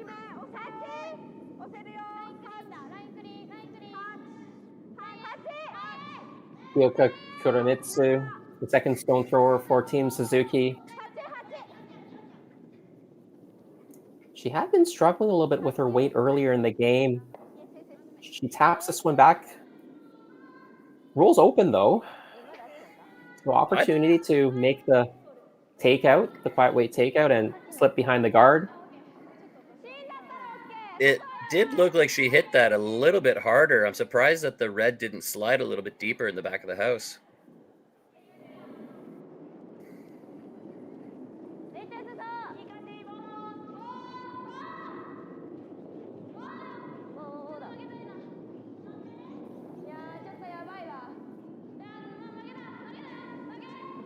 The other game on the ice, Nakamura against Ueno, and it is a 4-1 score line in favor of Nakamura after 5 ends. back on Nice. our sheet. Nice. Sorry about that, Brian. Nice hidden stick. Removes that I was yellow gonna say, stone. nice quiet wait to get to the nose of the Suzuki yellow and stick around.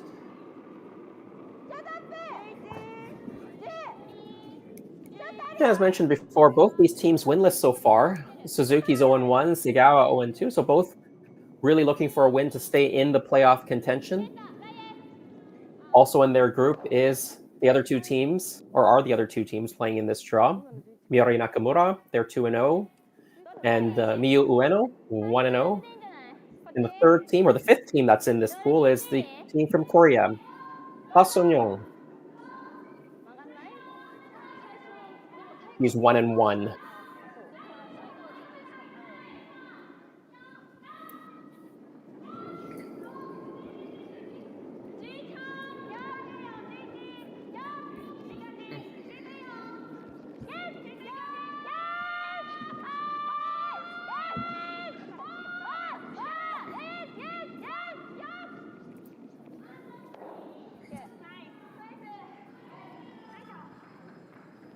Hit and roll. Maybe rolled a hair too far because it does leave this draw around the corner guard available, and you'd be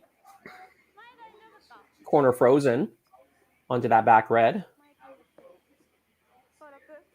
Yeah, it's still a pretty good shot. However, it's not perfect, and a good shot here from Suzuki's team can put a corner freeze buried on the edge of the forefoot, and that would change the complexion of the end for sure. Good news for Team Suzuki is they've still got the whole side of the sheet available, that right side as you see it now. So they've always got to draw to the forefoot right now. If things don't turn out, this rock sliding a bit too heavy.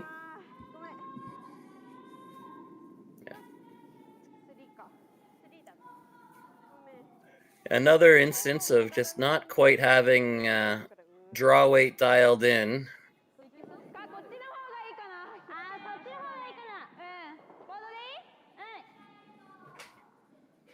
There's a brief contemplation about maybe throwing a draw or a guard, but playing the scoreboard here, just make the yellow go away and force Suzuki into making something really good if she wants more than one. Yeah, you probably don't even need to stick around in the rings on this shot. Just make it go away, I think, is objective number one.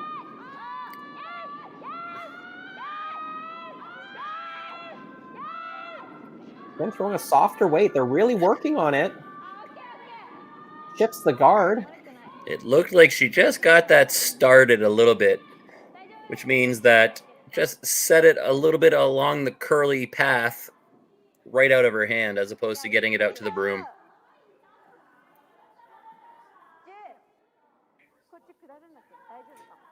It does open the door a little bit. A nice shot here can bring 2 or 3 back into play.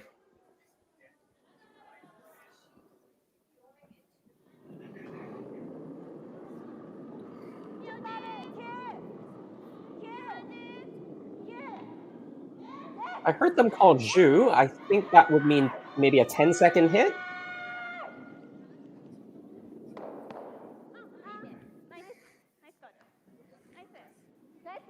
Jams it, but the most important thing is sticking around. They're now second and third shot. That's yellow, Team Suzuki. Shot rocks remains the red stone.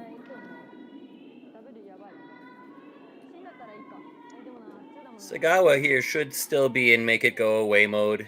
A hit and a little roll in front, or even all the way across to sit second shot would be a pretty good result. You mean rolling it just to the other side of the 8-foot? And get it, yeah, right to where the broom is now. You don't have to put it in front of your red. You want to make doubles more difficult than that. As long as you can sit second shot, that rock at the back of the 8-foot doesn't really matter. Yeah, I think that they heard you and they motioned to that Meiji sign. I'm speaking loud, but I don't think they can hear me in Japan. Well, they're pretty good with high technology in Japan, so you never know. Well, we've got a second. I'm just going to shout out to Deborah, who's listening from Grand Junction, Colorado. And Heart Made of Sound from Shelburne, Ontario.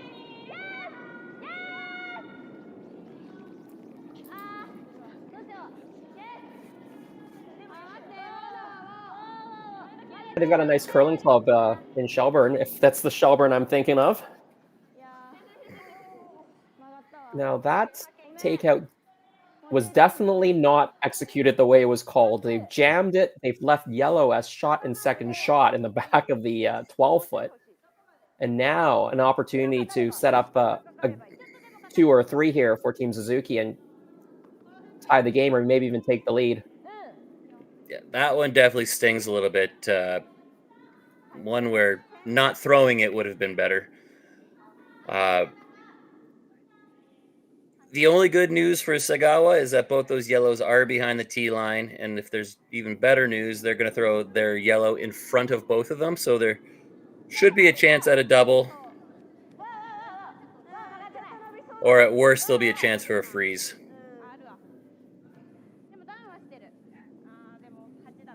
Sweepers indicating this is a heavy. They wanted this to be in the top of the 8-foot. It's at least in the back of the 8-foot, maybe even deeper than that. They do come to their backing and they hit shot second and third. That's the good news.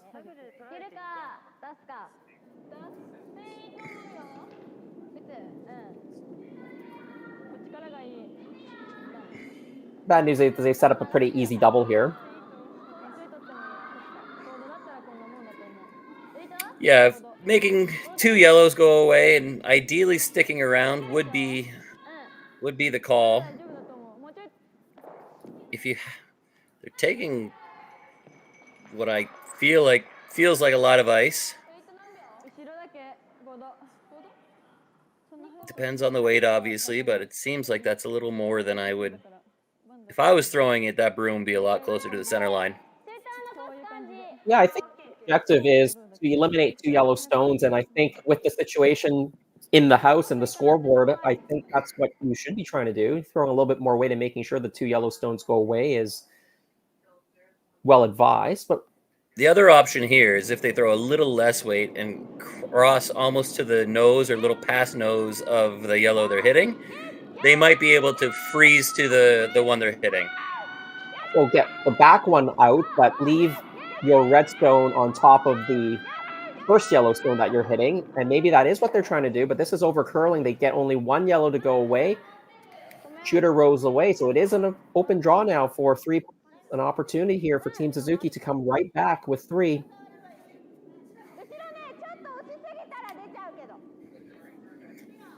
I'm a little confused by the weight choice on that one.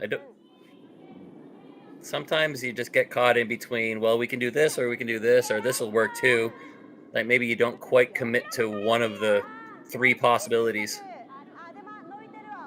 Well, Yumi Suzuki, this young skip, she just threw down this path. The same weight will do the trick. Looks pretty good. He'll slide to the back of the 4-foot. 3 points on the board, and after giving up 3, Team Suzuki comes back with 3. They're going to take a 5-4 lead through 6 ends.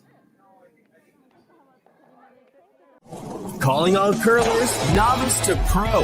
Asham Curling Supply's patented rotator disc system lets you customize your slider right in the store. Velcro attachments make it easy to find the sliding platform that's right for you. Shop Asham Curling Supplies, 700 McPhillips, online at asham.com.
only takes 1 hour by Shinkansen to Karuizawa from Tokyo. You can enjoy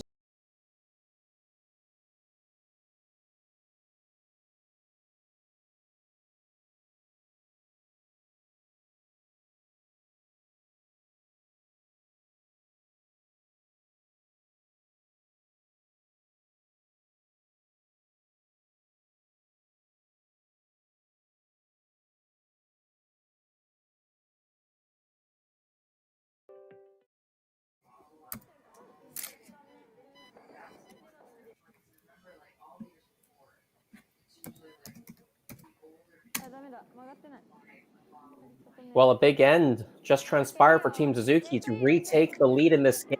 5-4, Team Segawa with last stone. Brian, really didn't look like a 3 was brewing through most of that end, but all of a sudden, one mistake, a jam on a hit by Team Segawa, and that 3 cropped up. Yeah, it was looking pretty good for red all through that entire end, and like you said, one wasn't even a miss. It was a really bad miss that turned things around and opened the door. And Team Suzuki certainly capitalized on it. Yeah, and that's tough for Team Segawa after getting a hard-earned 3 in the previous end to give that right back up and the lead. Yeah, and after the first few ends where we couldn't get more than 1 on the board, we've had back-to-back 3s, and the complexion of the game has changed a little bit, but unforced error there from Suzuki, firing their come-around attempt right through the house.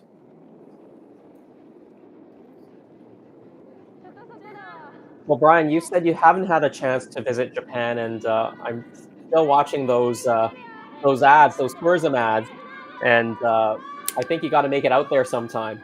It has been on my list for quite some time. I'm absolutely fascinated by the country and the culture, and I've been very fortunate enough in my curling career that normally somebody else wants me to go there and will pay for the flight. So I've been holding out for that, but it hasn't come yet. All right, if you're in Japan, you're looking for a top-notch coach. Coach Brian Chick is at your service. Thanks for the sales job. I'll give you a commission. Well, I don't need any money as long as you can bring me as the assistant coach on that second ticket. That'd be that's all. I think my wife would argue for the job. The third ticket, I could be maybe your translator. I could help you with the numbers in Japanese. I think I can figure out the numbers. It's the rest of daily life I might have trouble with. Well, I've been staring at the sponsors here, and I'm wondering whether the Meiji sign is the chocolates. I'm really craving them right now if they are.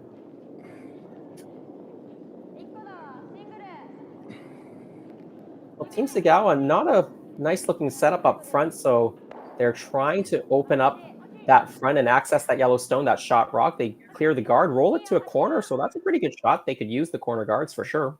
Yeah, and this is what I didn't see enough of either earlier in this game or in the game we did yesterday.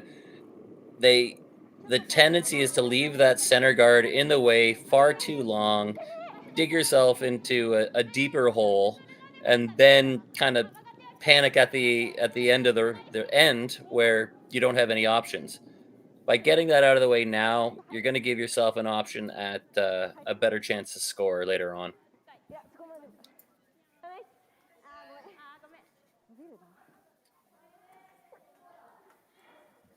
I'm not sure if they wanted that in the rings. Now it gives an opportunity for a hit and roll, maybe even a double and roll behind the corner guards. Yeah, you can get the double 2 ways, one straight back or one across the top of the second stone. Across the top would be the easier way to get the double.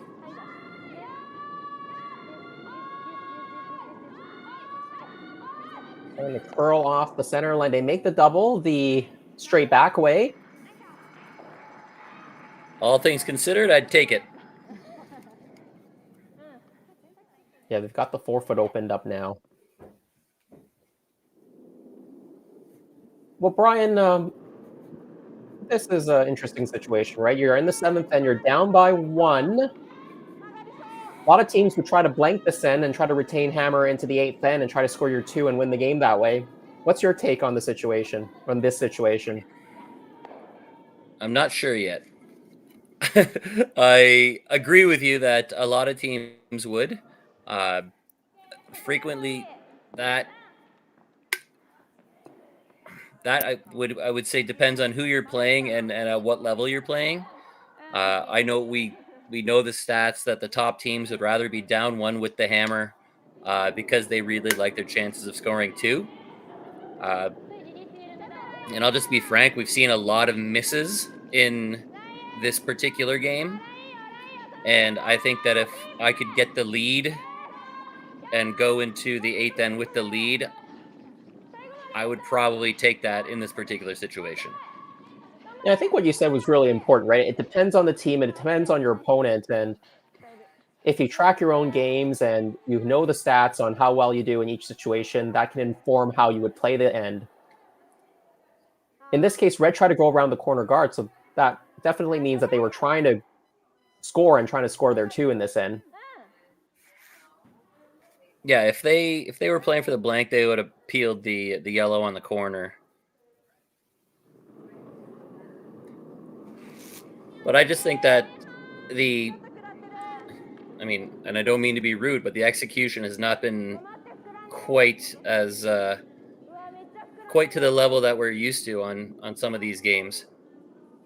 Prime example right there, where whoever has the lead is going to have the advantage in this game. Yeah, don't jinx them, Brian. But a word of advice: the Japanese people and their culture are very, very polite. So you did it the perfect thing in how you gave that piece of criticism. You put it very gently, which is, I think, the Japanese way. Well, I don't mean to offend by any means, but when shots aren't being made, or when enough shots aren't being made, then the team with the lead is always going to have the advantage. That's just the easiest way to put it. Yeah, and I think Jerry Gertz, of course, one of the key players behind Curling Stadium and Curling Zone. He deals with a lot of analytics, and he's done a lot of analytics for a long time. And I know back in the day, there used to be something called the Black Book of Curling. And I remember something that he said a long time ago to me: you're always in a better position when you're ahead. And maybe that's not completely true in every situation, but that's a pretty good generalization. I sat in on an analytics session over the summer with some of the Curling Canada folks, and there is no situation where scoring a point takes you from a winning percentage to a losing percentage. Your percentage might not change, it might not improve, but it never gets worse by scoring a point. So never be too sad about taking your point.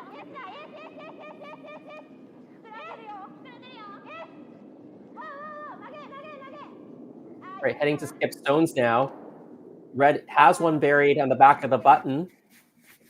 Suzuki could have come down and frozen to it, or just sat in front of it to cut down the scoring area. They tried to play the run-in. Now Team Segawa, they've got to decide what they want to do, whether they want to just protect that red stone or put a second one into the rings. Maybe partly behind the corner guard. That was a really good attempt, but it was almost one of those two. If you don't make it, you might as well miss it bad and get the guard out of the way. A lot of the times when you're playing those run backs and you miss it by a sliver, you leave the guard up and you miss the back one, and that almost makes the situation worse.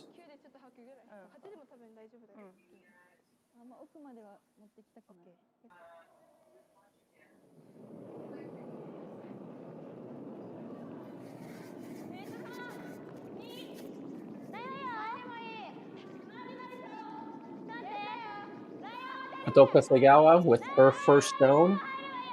She's got one rock in a pretty good spot right now. Shot stone, back of the forefoot. Now trying to place this one as a guard. protect her shot stone. I think she's protected it pretty well. I would say that does the trick. I guess it's decision time again for Team Suzuki. If you play the run in and you make it, it's great. You've possibly gotten the force if you can stick it. If you don't, the blank is on. But if you miss it, you do open up a draw path. Right now, not an easy way to get in, especially if you decide to just throw one into the 8-foot around the guards yourself. You could really cut down the scoring area. Well, they're playing one of their run backs, but I'm not sure which one. Looks like they're trying to run the red straight back. So red onto red.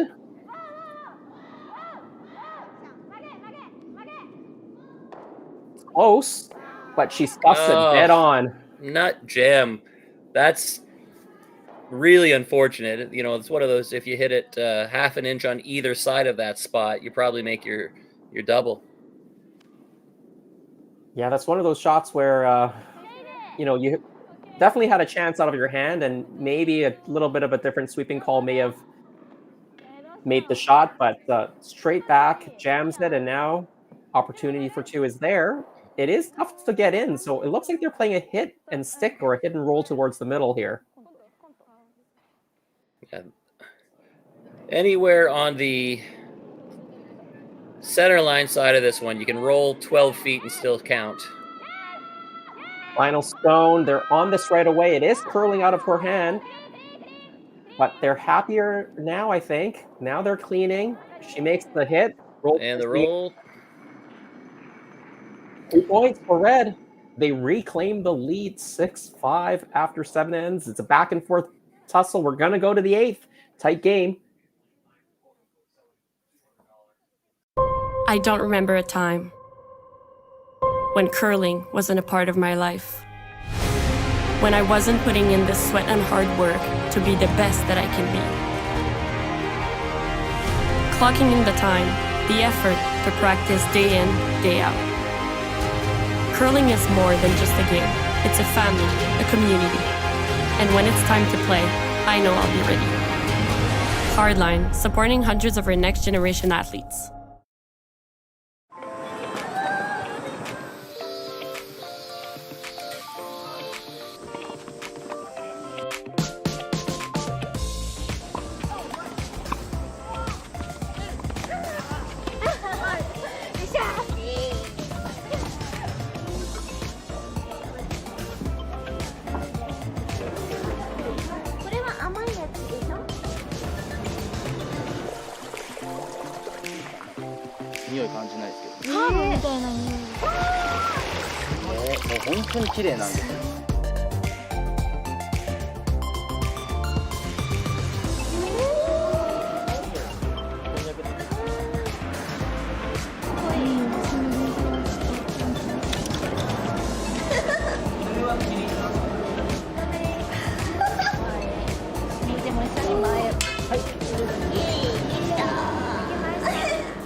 Light up your love for curling with our customizable neon LED lights from Letterlands. Choose your new neon mixed doubles partner or make a statement with a neon curling rock in your window. Also actual Letterlands. Use discount code WHOA for 15% off. Only at Letterlands.com.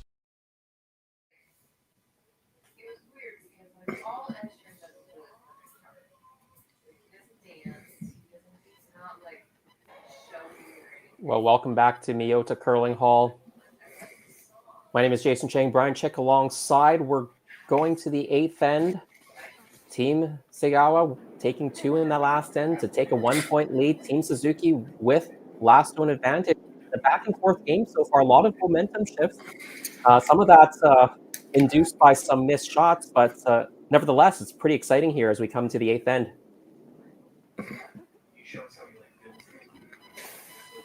Looks like Team Segawa just doing some math before they decide on what the strategy is for the day. Some discussion going on. Not exactly sure what they're discussing, but you can see time clocks being used in this tournament. And It's actually an interesting thing. When I curled recreationally in Japan, we used time clocks as well for some of the league games. So, and the other teams, or if there were 2 draws in a day, the other section would be timing for you when you were playing. So I wasn't sure if that was common across all the curling clubs for recreational curling in Japan, but certainly I experienced it when I was playing in Japan.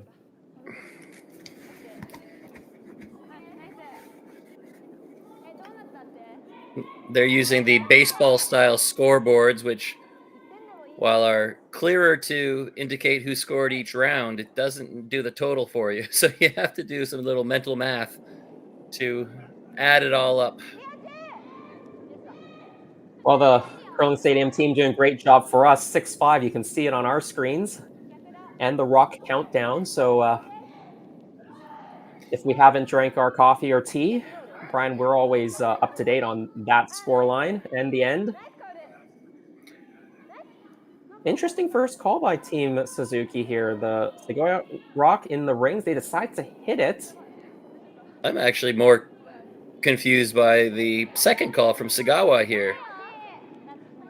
Now throwing up a guard? Yeah.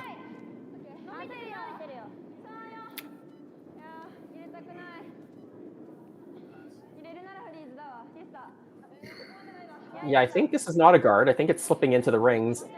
I think the call was for the guard, though, which indicated that maybe they were more interested in trying to steal their way out of this, trying to avoid the extra end. Yeah, I agree with you. I think I heard halfway down the sheet that they weren't quite happy with where this was ending up. Well, typically this is not a situation where you see a big hitting end, but it is going to be a hit here and try to sit 2. But this one might roll out. Will it have a little bit of backspin? No. I was about to say almost the same thing. It's not very often that the losing team lead is throwing hits in the 8th end, but here we are. And I think it's another guard being called here, which, as you said, Brian, really seems to indicate that Team Segawa is looking to steal this end and rather than going to the extra. This also looks a little bit heavy, though, so they're calling the audible maybe for the freeze tap or the... Well, they're by that, so just hope it stops in the rings now. It does. Back at the 8-foot. Well, it's interesting. Now what do you do, Brian? That's a good question. I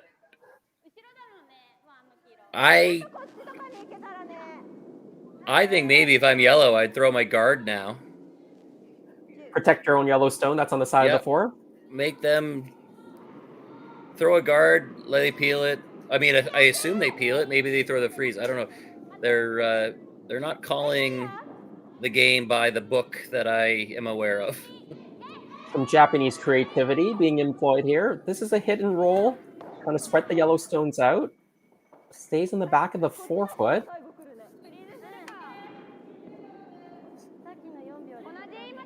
All right, I think they've changed from the guard now to a freeze.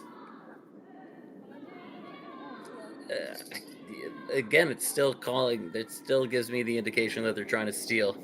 They do not want to play an extra end.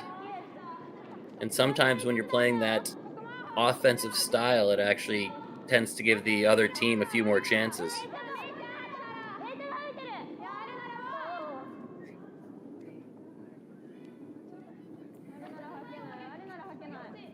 Well, Segawa, the skip, hasn't hesitated at all with her calls. So it leads me to believe that she had a game plan in mind and she's trying to execute it. That's a good spot for that one. Tough to get that red out of there without taking a yellow along with it. Trying a straight pick here.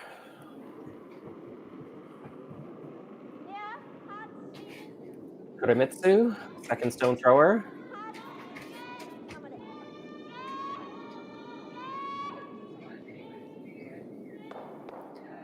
She does jam it, loses a yellow stone, shooter rolls out. Keeps the red around as backing, which is not bad for the Suzuki team, it's actually protecting that yellow, as in it's harder to get rid of without jamming. Segawa's got to be careful here. Even a good freeze can end up in a bad spot if you line it up onto that to jam on that backing.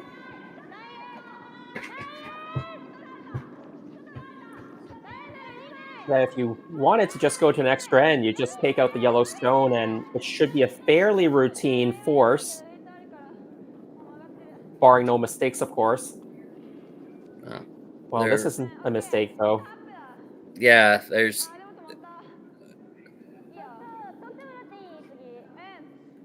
that makes it definitely more difficult.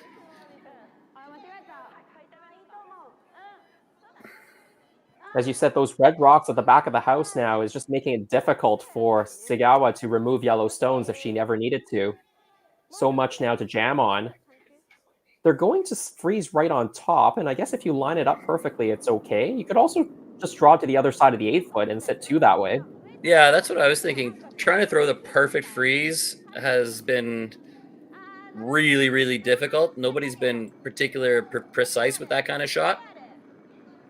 So I think drawing to the other side of the house might be a little bit easier. However, the tap almost freeze is not a bad call. Not a bad result, should I say, because I don't think that was the call.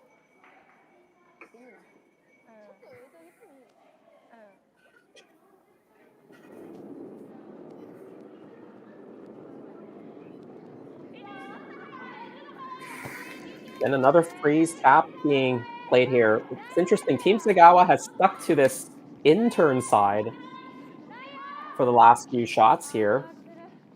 They overcurled a couple times. Looks like she's overcurling again on this side. Right, well, chips it, but mostly rolls right by. And again, back of the rings now. It is second shot, but now I think you just hit and roll away here. Yeah, that's 3 in a row where they've overcurled and been heavy at the same time. And they're really giving Suzuki a chance to stay in this game.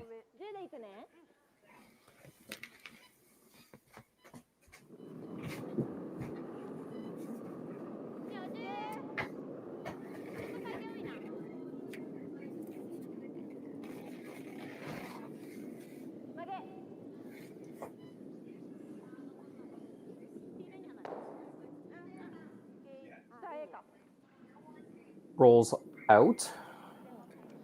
Well, down to skip stones now, and I think they're going to freeze again. They've changed the turn this time. Which I think is wise. I didn't really like the outside-in freeze on the first 3 attempts, but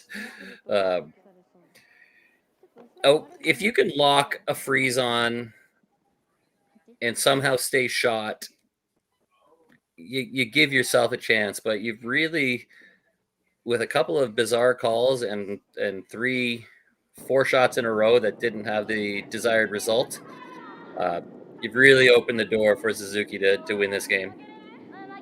Yeah, and the nose double might still be there if they wanted to try to bail out of this end and get the force, but Kotoka Segawa, she had a game plan in mind. She wanted to force the issue here in the 8th end. The line looks pretty good. It's just going to bounce off a hair, and maybe just a hair too much. Yeah, just probably a foot or 2 extra weight, and just bounced a little too far. Should be able to pick this red out of the way, and barring a perfect freeze on the next shot. Yeah, even a nose hit, I think you'll get the red to go off the other yellow one. Yeah, and that might almost be better for you from a defensive standpoint. Because you'd leave your stone on the top of the 4. They are going to get the straight pick. Now, pressure's on. Perfect freeze is required here, and no bounce can be allowed.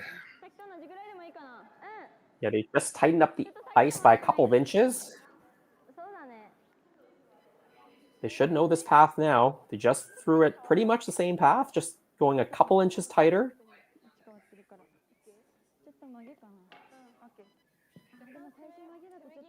But these shots are still so difficult. If you're a little bit off, you might be able to still give Suzuki a big weight blast to get her too. Yeah, just through it. Needs to take off literally maybe 1 foot of weight. Segawa Kotoka with her final stone. She's up by 1, 6-5, but under some pressure now to defend against giving up 2 points. The sweepers back off of this. Looks like it's got a bit too much weight. Will it stop in time? No, it will not. It doesn't. It slides through. The 2 yellows that are there will count. It's a 7-6 win for Team Suzuki. What an entertaining back and forth game. Some missed shots. Other team capitalized. Happened a few times. Brian, what did you make of this game? I think it was certainly entertaining, just as far as back and forth. The momentum, the opportunity was there for both teams, and it was just a matter of who was able to seize it. I think in the last end, I really can't wrap my head around why some of those calls were made the way they were. And sometimes you can get away with bad calls if you make the shots, but bad calls and poor execution is what really cost the Segawa team there. And unfortunately, wasn't their day, but Suzuki's on the board with their first win, and they acknowledge the crowd. Yeah, so congratulations, omedetou gozaimasu for Team Suzuki. They are moved their record to 1-1. Team Segawa drops to 0-3. Well, Brian, that does bring us to the end of our coverage for this draw at the New Year Curling in Miyota 2024. Follow all the scores, the standings, and the draw times on curlingzone.com. We'll have more coverage as the days go on. Team Suzuki with the win today, 7-6. Next game on tonight at 11 p.m. So tune in to Curling Stadium and Curling Zone, and we'll see you there.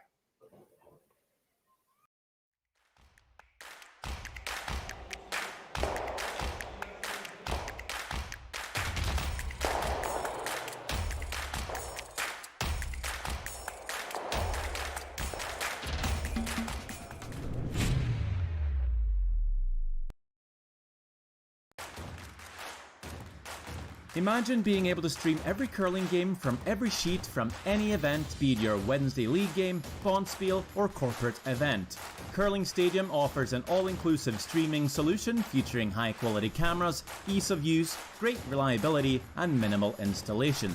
Offering your sponsors customizable ad space on your streamed curling games and being able to sell video packages to your corporate events for increased revenue. With Curling Stadium, you can stream to any device, be it your mobile phone, tablet, or computer. Push the feed to your desired platform, be it Facebook, YouTube, or any other social media. Curling Stadium is simply the way forward. Where it's commonplace in other sports to televise every game, we want to do the same. Curling is a global sport, and it's time it gets the coverage it needs. Make your curling club the next Curling Stadium.